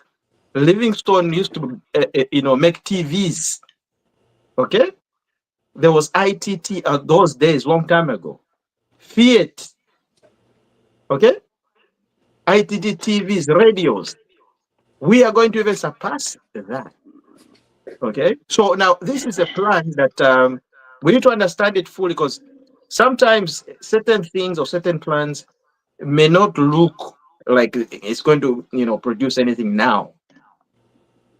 It may just be a pronouncement, and it may be something that it's on the ground, but people are not going to get it benefits right now. But the thing we need to understand is the future Zambians, our grandchildren, our kids, they will be able to tap in and benefit from this. And I would just one thing say is like, look, I can applaud the current government for bringing out this brilliant idea, because this is not the only one. I mean, there's one other one. Okay, all of a sudden, imagine this: United National Development Program has selected certain countries in Africa, and Zambia is one of them. And each country is going to be given $1 billion. Okay, so this is a new one. Each country that has been selected will be given $1 billion. And in this launch that have said or passed, they're saying, look, Zambia, we want you to concentrate on what we know Zambia for. What we know Zambia for is mining. Copper. Okay, so mining will be huge, huge. How are we going to reach? That's why the president, when the president was saying, look, we want to reach 3 million tons and all that stuff, people were but they must say, oh, let's have it here. To take you for the land. You know, these are the mechanics that you need to employ in order for us to reach those kind of levels of production. So one, we've got the you know, the 50 euro dollar deal that's going to happen in Kazungula. Okay, why was Kazungula is close to Livingstone, was surrounded by what? With Namibia, you know, Botswana. You know, we got all these countries around us. Why not take advantage of that? If we have a manufacturing hub there, we're able to produce from radios, from TVs, from all these, you know, equipment. It's easy to export them to the countries because it's right there on the border. So instead of concentrating on Lusaka like most of the people were doing, no. Let's concentrate on outside areas and make sure that people, instead of people thinking of going to Lusaka to look for a job, they'll just remain where they are. Say, look, why would I want to go and live in Lusaka? Why? Because Zambia in the next coming 10, 20 years, people will be where they are. There will be no need to go to Lusaka to look for a job or no need to go and settle. Even people that have got money now, in fact, they want to go and live in areas like Kazungula. That's where they want to go and live. Because there you can invest, you can make money, and you can live a quiet life. Okay? So all these things are stipulated, $1 billion there, 50 euro there. I think it's a plus for us Zambians. We really need to, tap into it and start thinking, how the current government is thinking. I mean, the opposition will always start giving us questions. Why all these hectares? Why this? Why that? Look, it's our land, and the land is there, and the land is available. And if somebody comes in and says, look, I want to build a factory so that the local people can benefit, and people will be trained. There will be a school there to be trained as engineers, different sectors, health, education, all these things. Why would that be a bad thing? But hey, you in never. conclusion, what? In conclusion, like the project that I was talking about, the UNDP project, it's called Tumbek 2. If you know the history, Tumbek 2, just to tell you guys, like me, I'm an ancient history buff. Like I like to read about ancient history. Timbuktu was one of the earliest education centers in Africa, in North Africa. And what used to happen was people used to come and it was the first university in the world. Yeah. So people used to go and live there and exchange ideas. So now, after they exchange the ideas, what they used to do is they start writing and all that. So if you look at how Egypt came about, if you follow history very well, Egypt didn't just come about because of Egyptian. There isn't really, like, it wasn't really Egypt at that time, right? People who learned knowledge from different sectors of the world, when they settled to Timbuktu, they took that knowledge to Egypt, and they made Egypt to be a trade center. If on energy, look, Zambia will be one of the largest trade centers in the next coming 50, 100 years. Because conclusion, times 2. in conclusion, all we want Zambia is to lead the economy of the rest of Africa. And everybody will now be following what we're saying and what we're doing.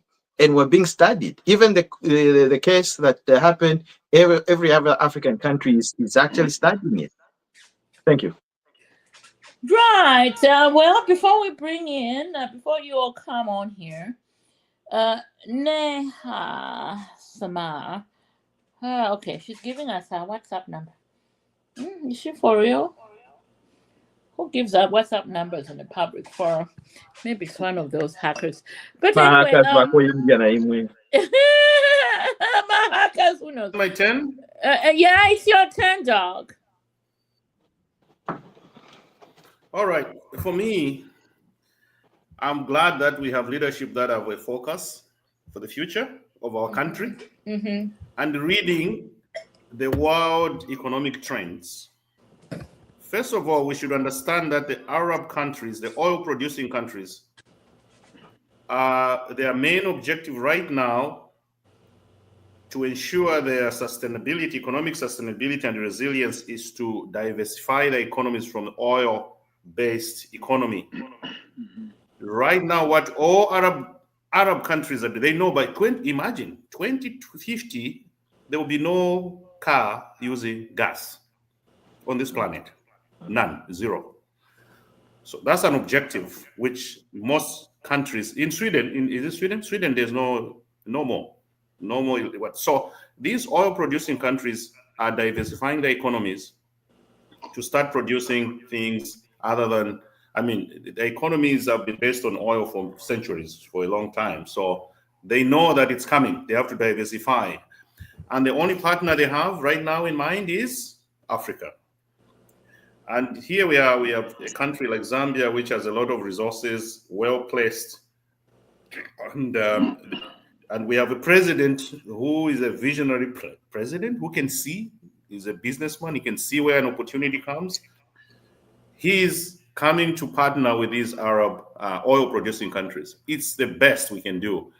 And I can assure you that Africa right now, if all African countries unite, this is a place where investors are going to be coming in the next 10, 15, 20 years, because this is the only place they can invest their money from oil resources or oil resources they'll have to diversify, and Africa is their target. So let's take advantage of it. And we are glad that the government has seen this opportunity. Let's work with them. I know the opposition are saying, oh, we are selling our country. We are selling our country. That's the normal opposition, especially to name one party called PF. Oh, we are selling our country. We are saying, no, we are not selling our country. We are simply working together in partnership. We have something to offer. They have something to offer. And we're going to benefit. It's a win-win scenario.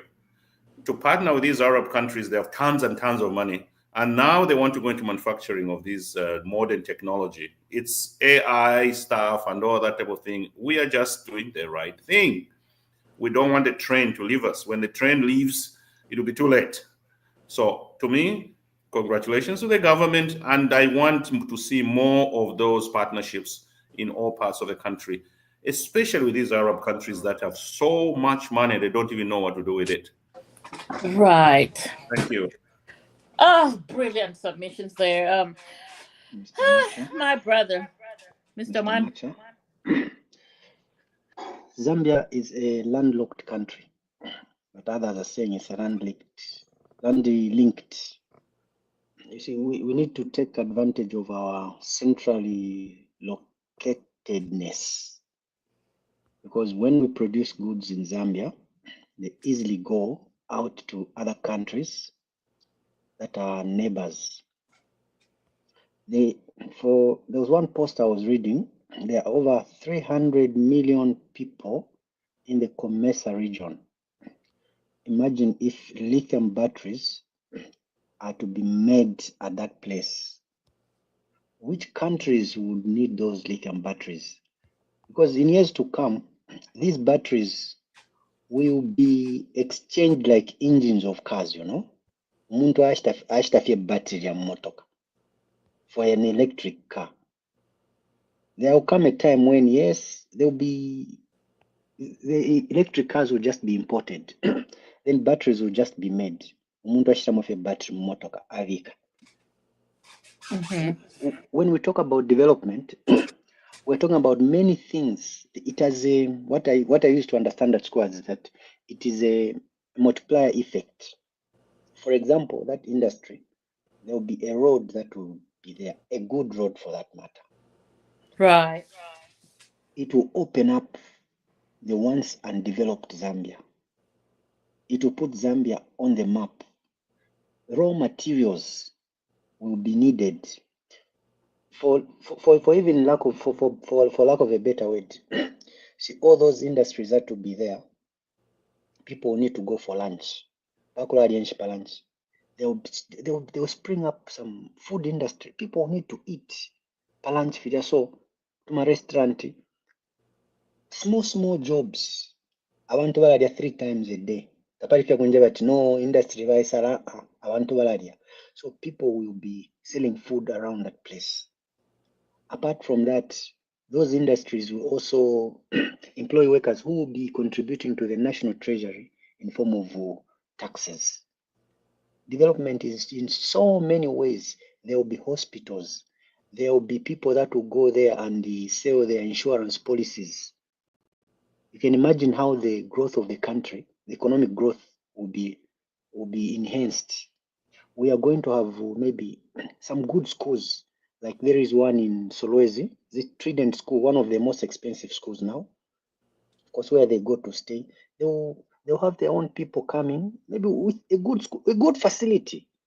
I'm not singing a song here. It's not a heaven on earth project like it used to be in the Kaunda government. Huh? Naleka.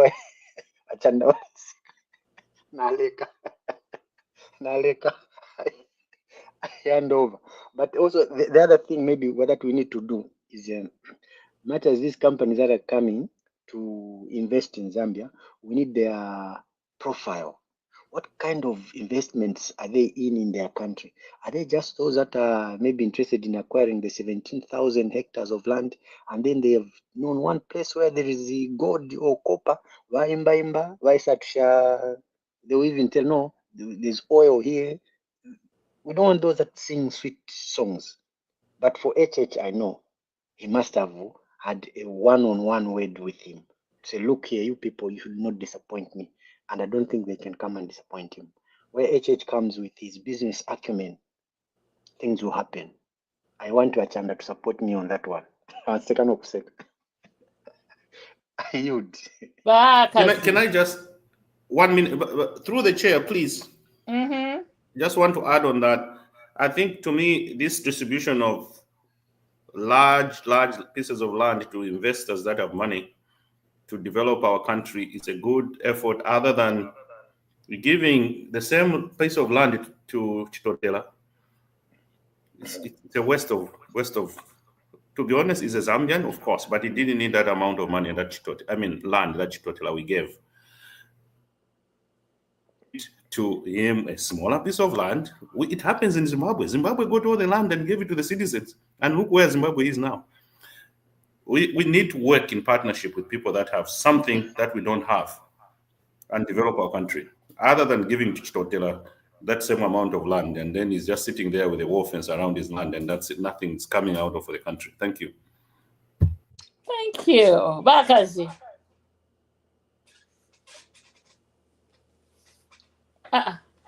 What has happened to our resident? The mic. He's muted. He's muted. You are muted, Bakazi. Now you haven't. Still muted. Him. No, you're the one who muted me. Yeah. Go ahead.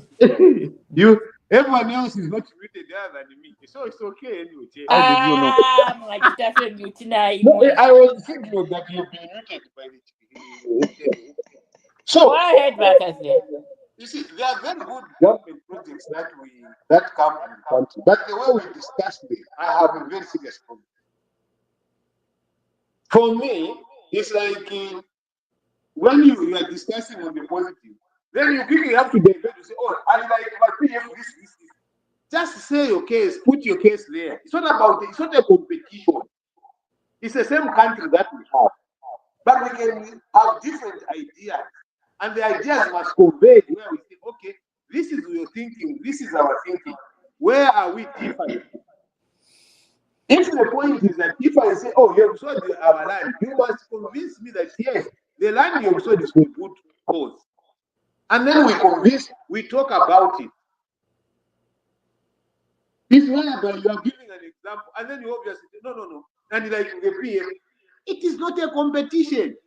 And these are the things that foreigners have used against us. Okay.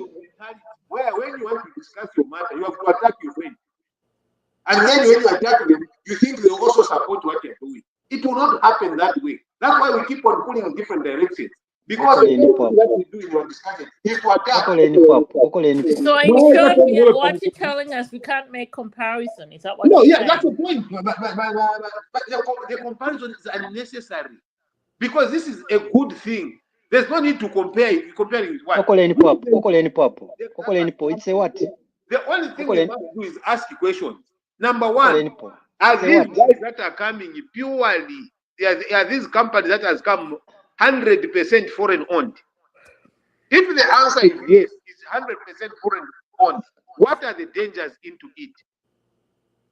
So that we don't, if you have a matter of land, we don't just end up at giving 17,000 hectares of land. And then after Babika halfway, no, we cannot. And because, mind you, if they go halfway and they decide to sell, we will not do anything about it.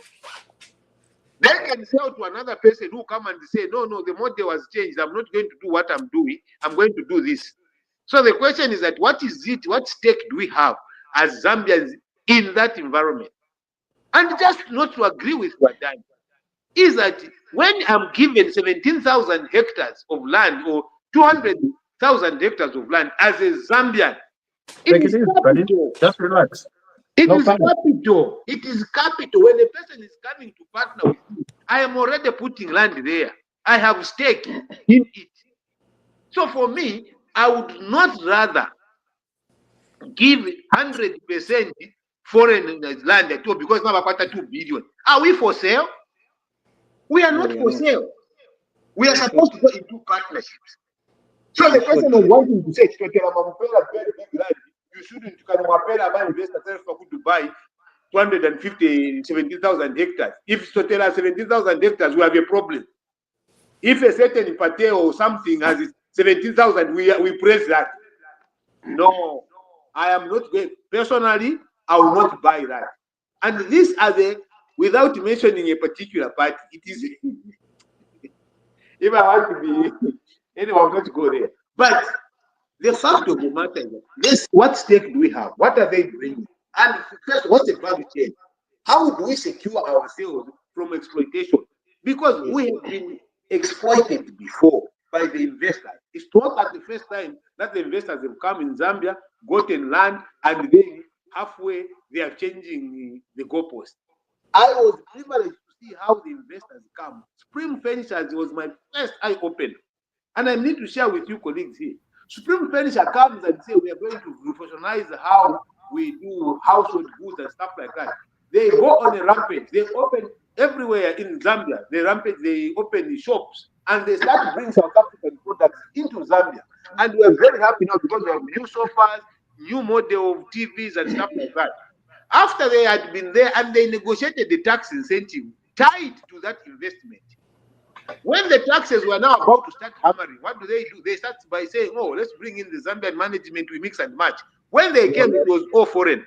The next thing that they smarter government. Can I, Danny? Yeah? When they did, they ran away. And we had to, they just came and disappeared and closed. Done, gone. So we need to be very careful with this. It's not that this idea of having multi-facility zones or whatever is a bad idea. It has just to be handled with care. So it is a good project, but those questions, what is our stake? What industries are going to be based there? In terms of the rail lines that have come, yes, the rail lines have come, but what has happened? They are transporting raw material. They are not going to create industries around the chain. The one that the rail line that is big, the Lobito corridor. The Lobito corridor, when I was listening to it, is about getting raw materials to USA. It's not about creating industry based in Zambia. And I've told you colleagues here, there is no country that can develop from employment, from jobs. You can't develop from jobs. An example is here in Canada and elsewhere in America.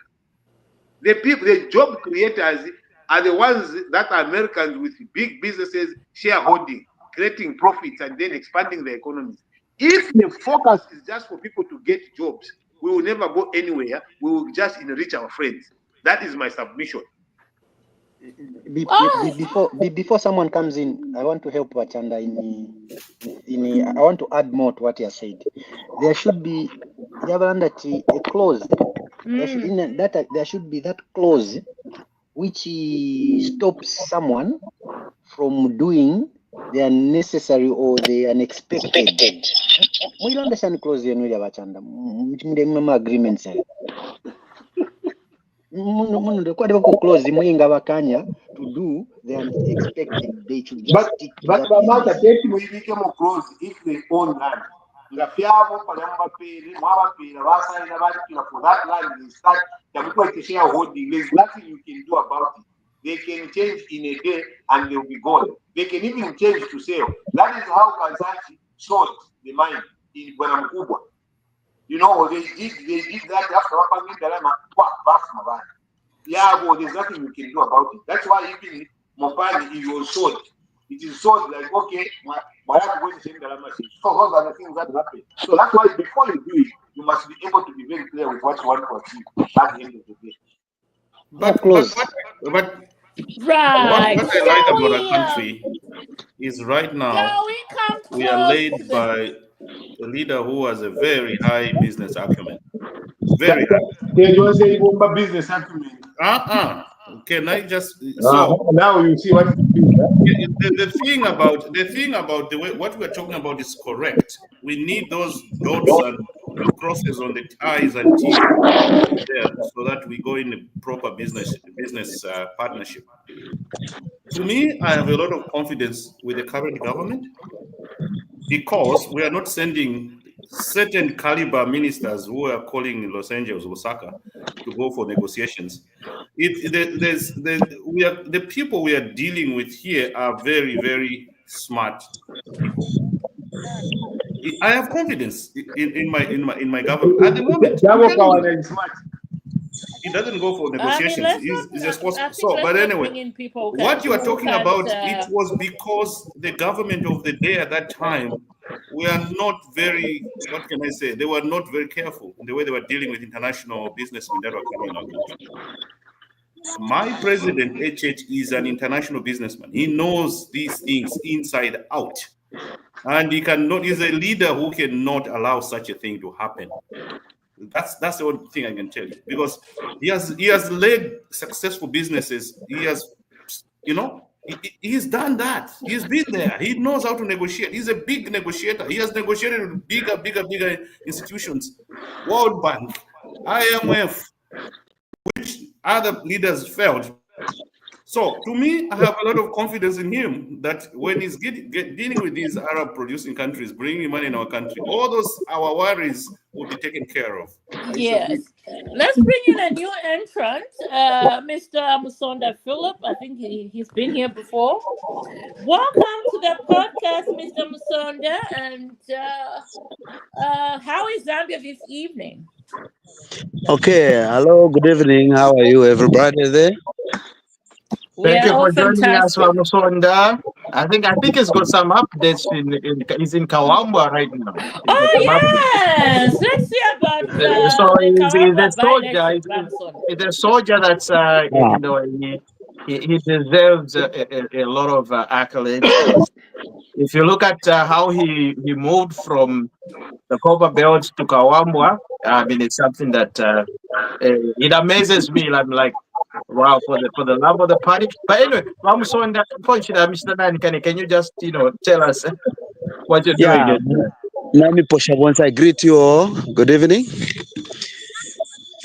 Good evening, Thank you. I would like to give you the update of what is happening here in Kawambwa by election that we are supporting Mr. Nasoni Musonda. I think the trajectory that our party is moving on, it's just very smooth, very good. I think Mr. Musonda Nason will be the first member of parliament for UPND here in Ruapula, because I've seen the views from different people and how the party is operating and how we are campaigning for him. I think he is going to be the first member of parliament here in Ruapula province. I can assure you, we have a lot of people who are helping, including the MPs, the ministers. Awe nachuama mwandi, sana nachuama. And I would like to add on, that I promised that I will attend this meeting. It's on the end of, that's the reason why you can't see my face, because I came from Kawambwa going to Kashikishi kuliko Chiriro, so ero nafike ririne, so with a tricycle. I would like to add on with the topic that we have. Muchine chine kuriashi yafire chitika batiro amano araimwene no kuishisambiriro omwine. Right now, the only fear that I have, let me say so, the fear that I have, we don't have anyone who can substitute the president in the Ichirema right now. Right now.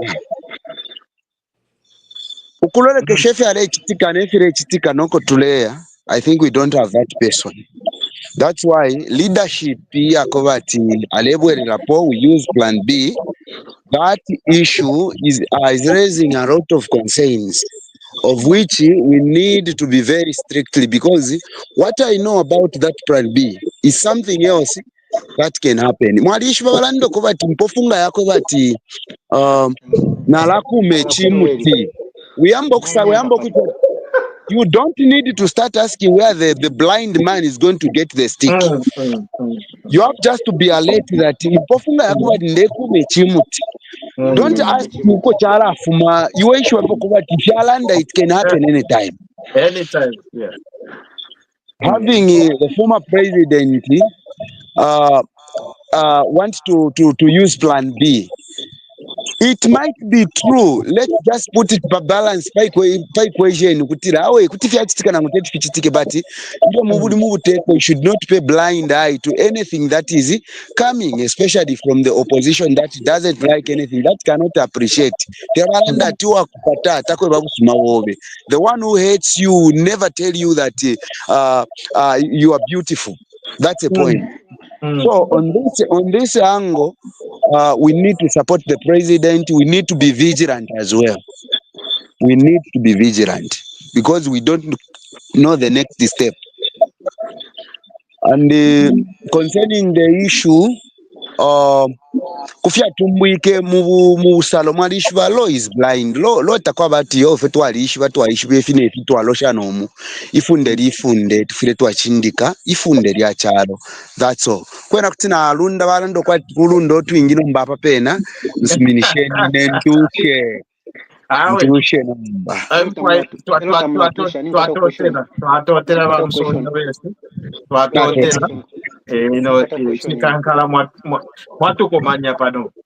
very nice. We appreciate.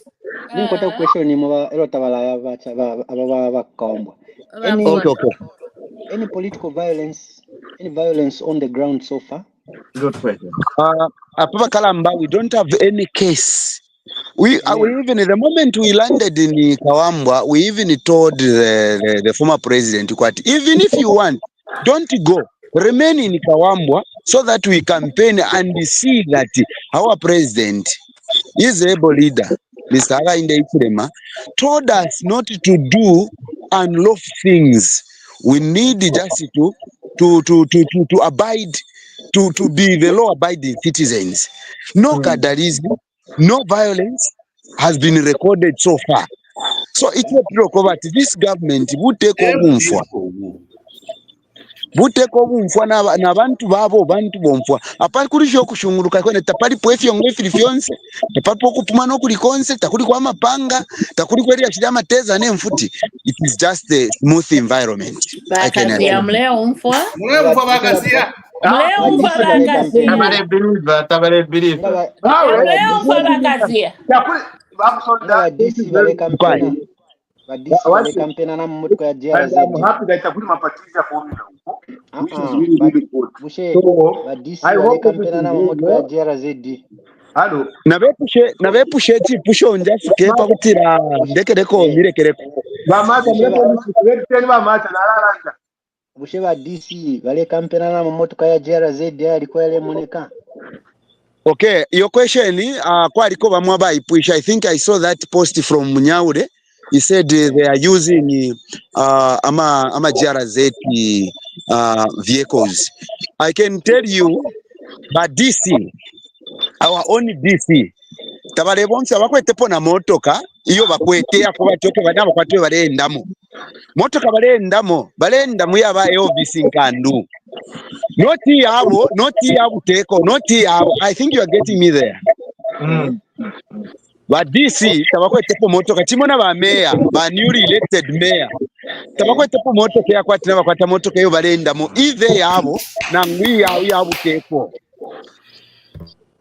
balenda fe muri 15 efe nga kwa bafyo kukumanya na inet my tricycle is working nga mwachi mona oti mwasanga na ba DC na baninamo na ba mayor na baninamo na bambi na baninamo. So I asked Munyaure kutira nishine hii tricycle yandi yatamka njia zeti tapari ko njia zeti bie ko ile bombe ili onse chawa mokumfu efyo bachanda na mumfwa na ba DC tabakwetepo moto keve yabo na ngwi yabe be na barifye bekerefye nga kwenda na muri tricycle balenda.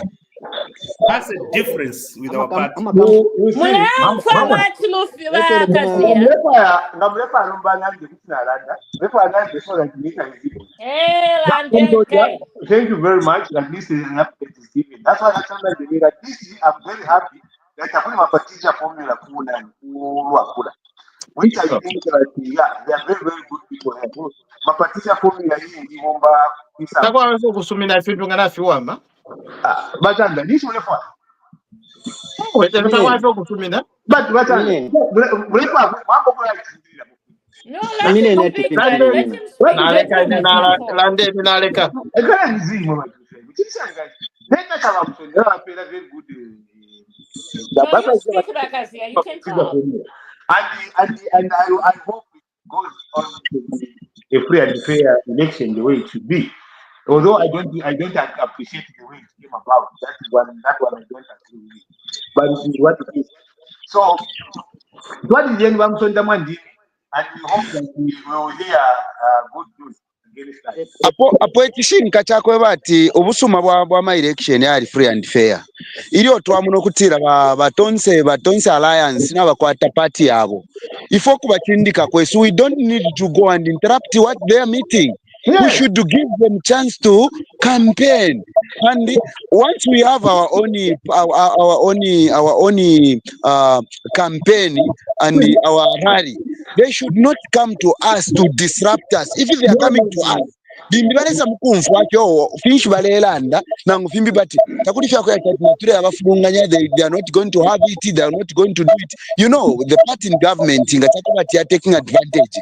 Abantu abenge bala disadvantage, but party in government is giving other political parties chances to also campaign and to make rallies without disrupting them, which is good to all stakeholders.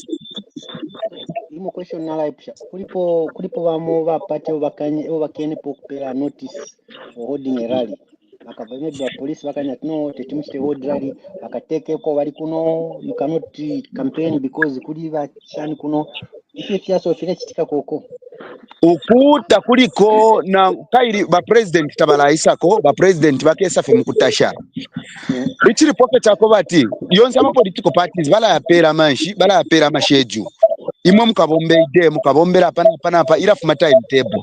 That timetable should be followed. You see, should be followed. takwaba fati opota mulebombera ni apa even the president malishiwe fichitika ba president na bapera olubuto olukalambulwa kwati nga chakoba toke ine na isa papeni nga na isa kyonse pyala chitasizi even all the meeting we sees now ba president abaliko it is just free for all anyone can move kuti aenda na nani kaneya aenda na rigari ya refu haya afika no kwa refu even na pama meeting we are inviting them. And they are also invited. They cannot invite us, but we are inviting them because we need them, and they are going to vote for us. Thank you very much. All right. All right. I think we should be done now, and let's go to the Rant. Ramsonda, we are very thankful for you giving us update from the Kawamba by-election, and may the best candidate win, and that candidate should serve our people diligently and very well. Thank you very much. Thank you very much. Okay. Anyway, shall we now go to the Rant, Vane? It's about that time we hit the Rant. Who wants to go first? Me. Okay, go ahead, Vamaja. What's your rant for today? I'm ranting to all parliamentarians.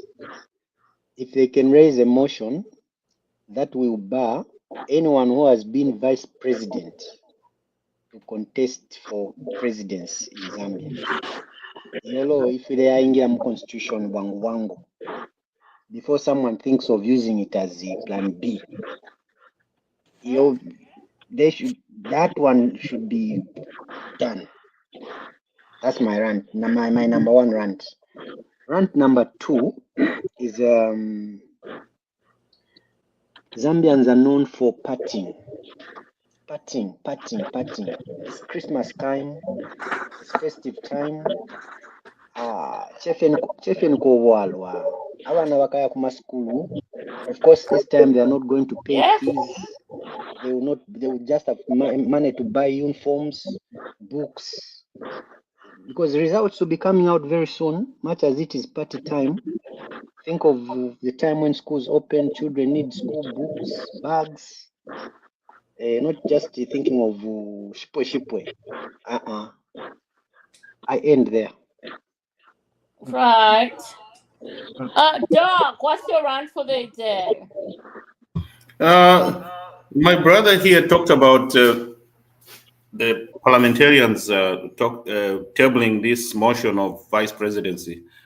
Actually, that is already sorted out because running mates, the so-called running mate system takes into consideration the presidency and the vice president as one. So the Lungu cannot run as a running mate for anybody. As it is right now, when you say you cannot contest presidency, a position of presidency, it includes running mate. Yeah. My only rant I have here is that of course, there was a miracle today. Man United won in the last 2 minutes. But the other rant I have is that of our politicians in Zambia. I think there's need for us to support our president. The ministers, I don't like the quietness of the ministers in the cabinet. There are very few that are talking, and it doesn't show support to our president. We should all be talking.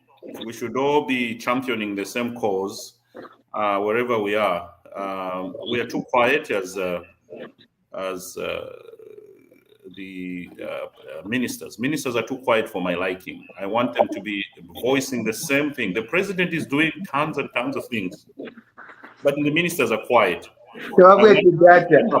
I want them to step up, and because these are soldiers of our president, they should be going there and explaining what the president is doing and There's no data.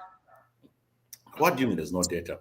But Kazia, I just want our ministers to step up and start disseminating the information, the good news that our president is doing. The president is doing things which 5, 6, 7.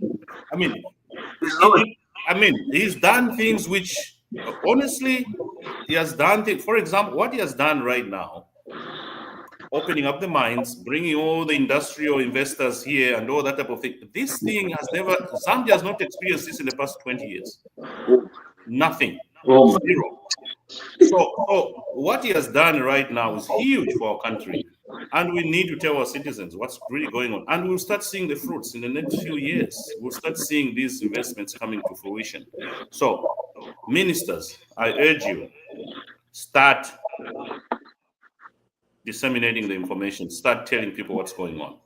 That's my rant.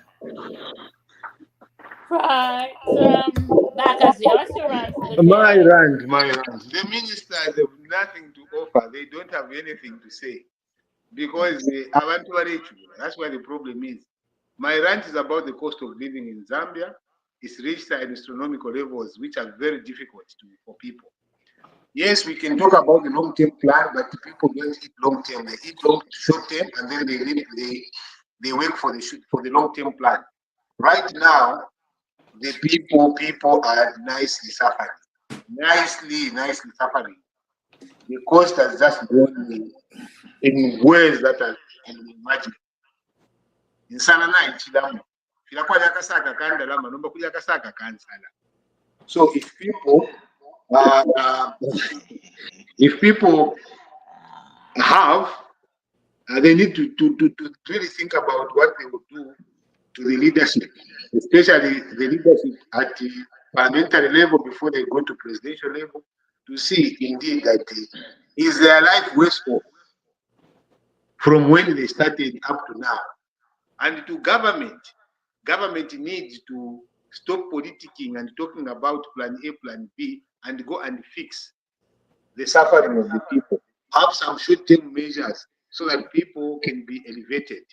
The problem is that we can talk about whatever we want about ECL or HH. It doesn't put food at the table of the people. It doesn't reduce the cost of living.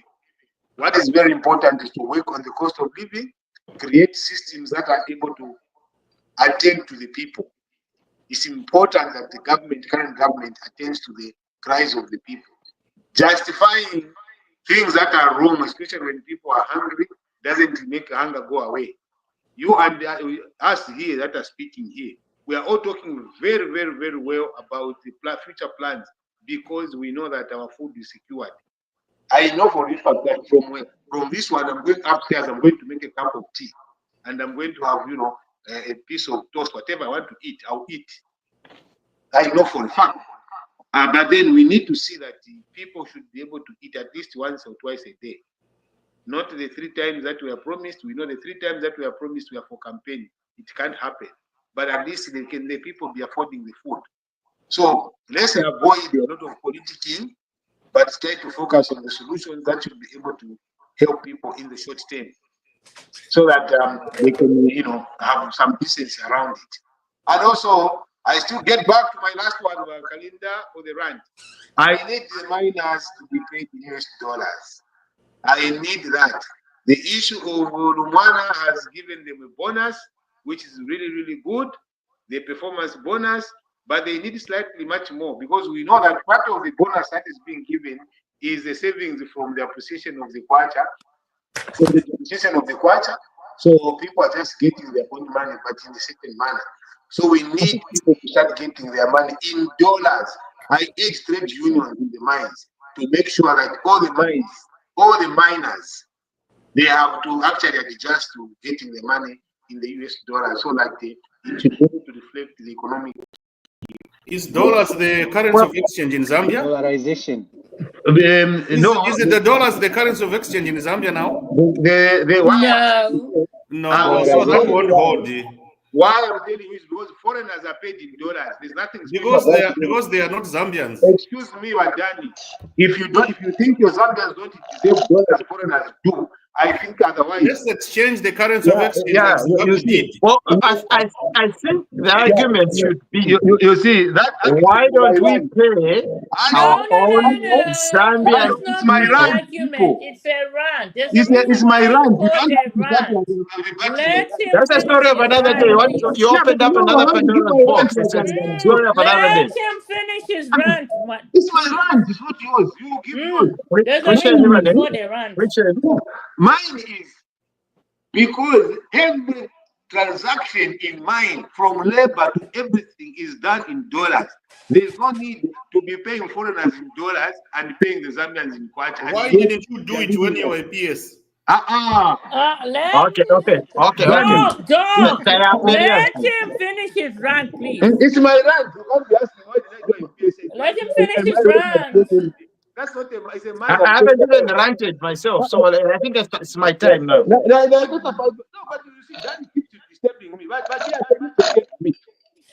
Let Kazia finish his rant. He has 30 seconds to his rant. Let him finish. Quiet. My rant is that miners in Zambia, if you didn't do it, it must be done. That all miners, they must be got. If they are not paid in dollar, they must be paid dollar equivalent, because all the basis for mines is in dollars.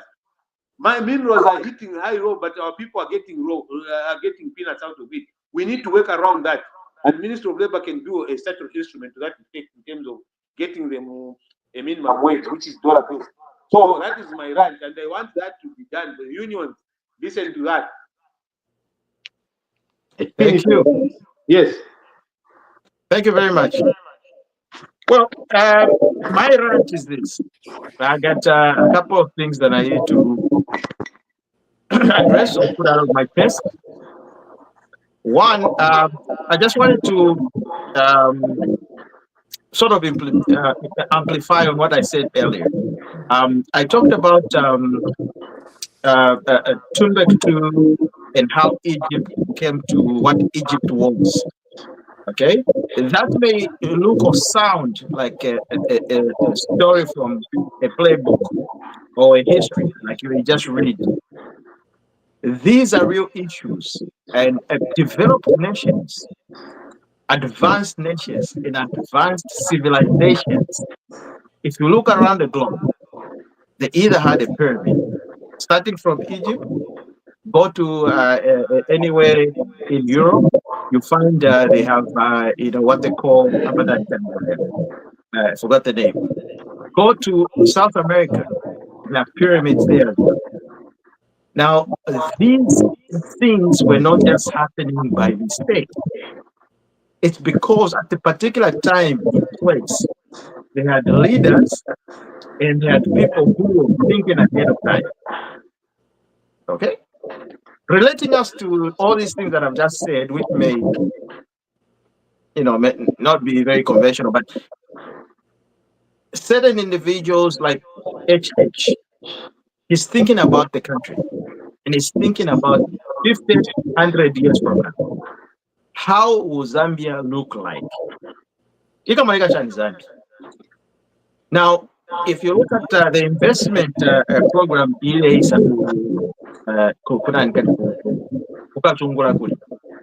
that's a huge project and it's a plus for us. Okay, we are going to be one of the largest manufacturing hub of Africa.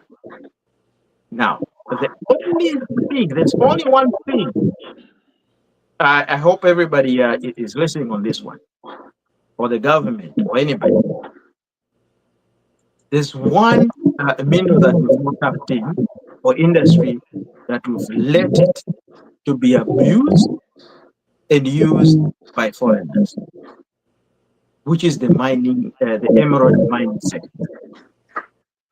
Okay, emeralds, we all know everywhere in the world, Zambia has the most beautiful, largest emeralds that you can mine out of the world. But all these governments that have come, they don't mention it, they don't say it. It's like a hidden secret. Okay? And I'm going to challenge this question to you, Akaja, because emerald is one of those mineral gemstones. In fact, it's a gemstone that we have here in Zambia, that we have in Zambia. But we've never ever taken advantage of, and all the former regimes keep quiet on it. Nobody everybody, when they're talking about the emerald mining sector, they always tiptoe on that history. I want to know why have we let it to be where it is? Why have we? Because I know for a fact, like one emerald mine can sponsor the whole budget for the whole government budget. Just one, okay. And we've seen the profits that the emerald mine in Cuba has done. It has built cities around the world. Where is our benefit? Why? What's going on? I can answer that, but if you wanted me to comment on it. Yeah. If somebody's rant, finish. No, I think I finished on this one. I just wanted to take on that. I've done everything. Yeah. But this one specifically, I want Wakazia to answer it. In 30 seconds. In 30 seconds. Okay. Yeah. But on the emerald one, you are very, very right. Actually, it's one area that has not been exploited by government, past government and subsequent government. It is largely foreign owned. And I think it's an area that needs to be visited. That one I agree with you. It hasn't been done properly. I inspected both Kajam and Jomkanton. They are in foreign hands. And I appreciated what the processes are. They are quite difficult, but there's no way why we seem to be in that space. So I definitely agree with you. I think it's a question of the legal framework and the capital investment that is required into it. It has a lot of also hindsight in terms of government processes, but I don't think that we've exploited that to the extent it should be. That one I definitely agree. It's a gap that we need to fulfill. Okay. So shall we move on to my handsome Lozi husband? What's your rant for today? He's already ranted. Oh my goodness. Are we almost done? I can have a second one. You already ranted. Okay, all right. And Mr. Masha has already done his rant. He wanted to start ranting at me now. All right, then. Well, let's finish up. I only have 2 rants today.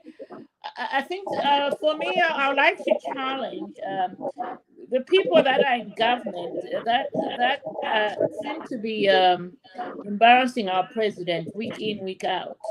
If you know your hands are in the cookie jar, please resign before you are caught. In national interest. If you are serving this new Dawn government and your hands are in the cookie jar, that's please what the president says every day. Resign immediately.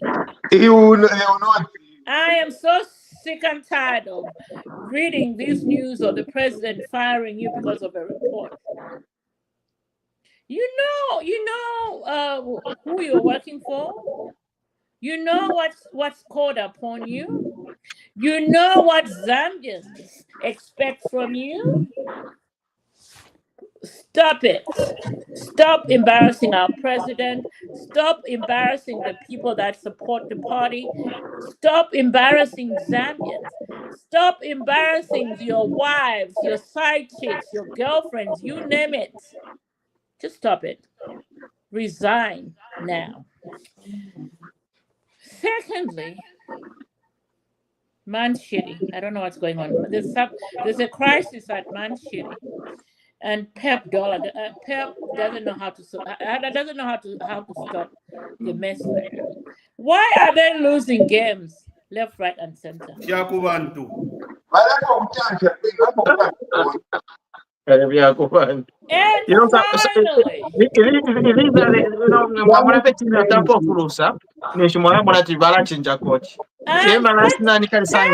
Pep just signed an extension. Does it make sense? Did he?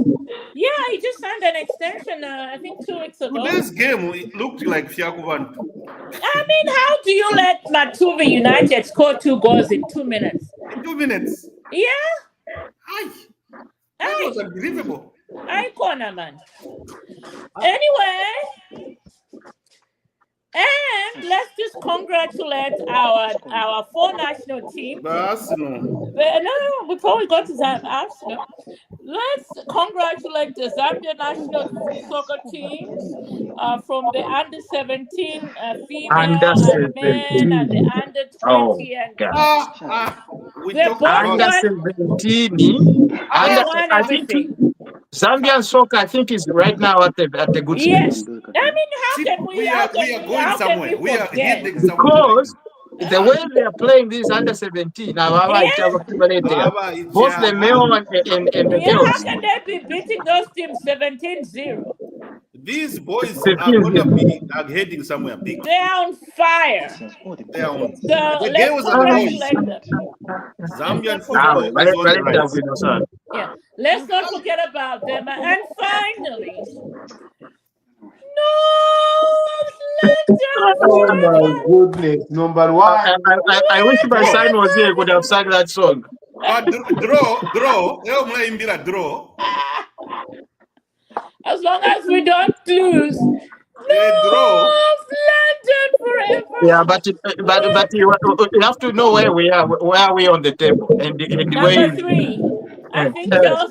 Chelsea are beating Brentford today. Hello? There's a game right now. No, they Yeah. are Oh, there's a game right now. Yeah, Chelsea It's are finished playing already. Brentford. If it's not, it's finished.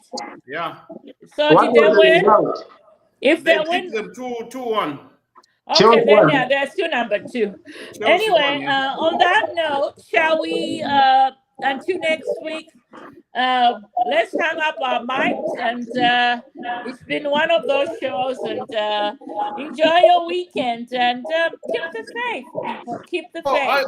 I want to invite anyone that wants to come to Puerto Rico. Chanda Kazia, come. I've been talking to you about that. You just Come here and enjoy the Okay, Puerto Rican weather. let's talk in the background. All right. Sorry. Background. Sorry. Background.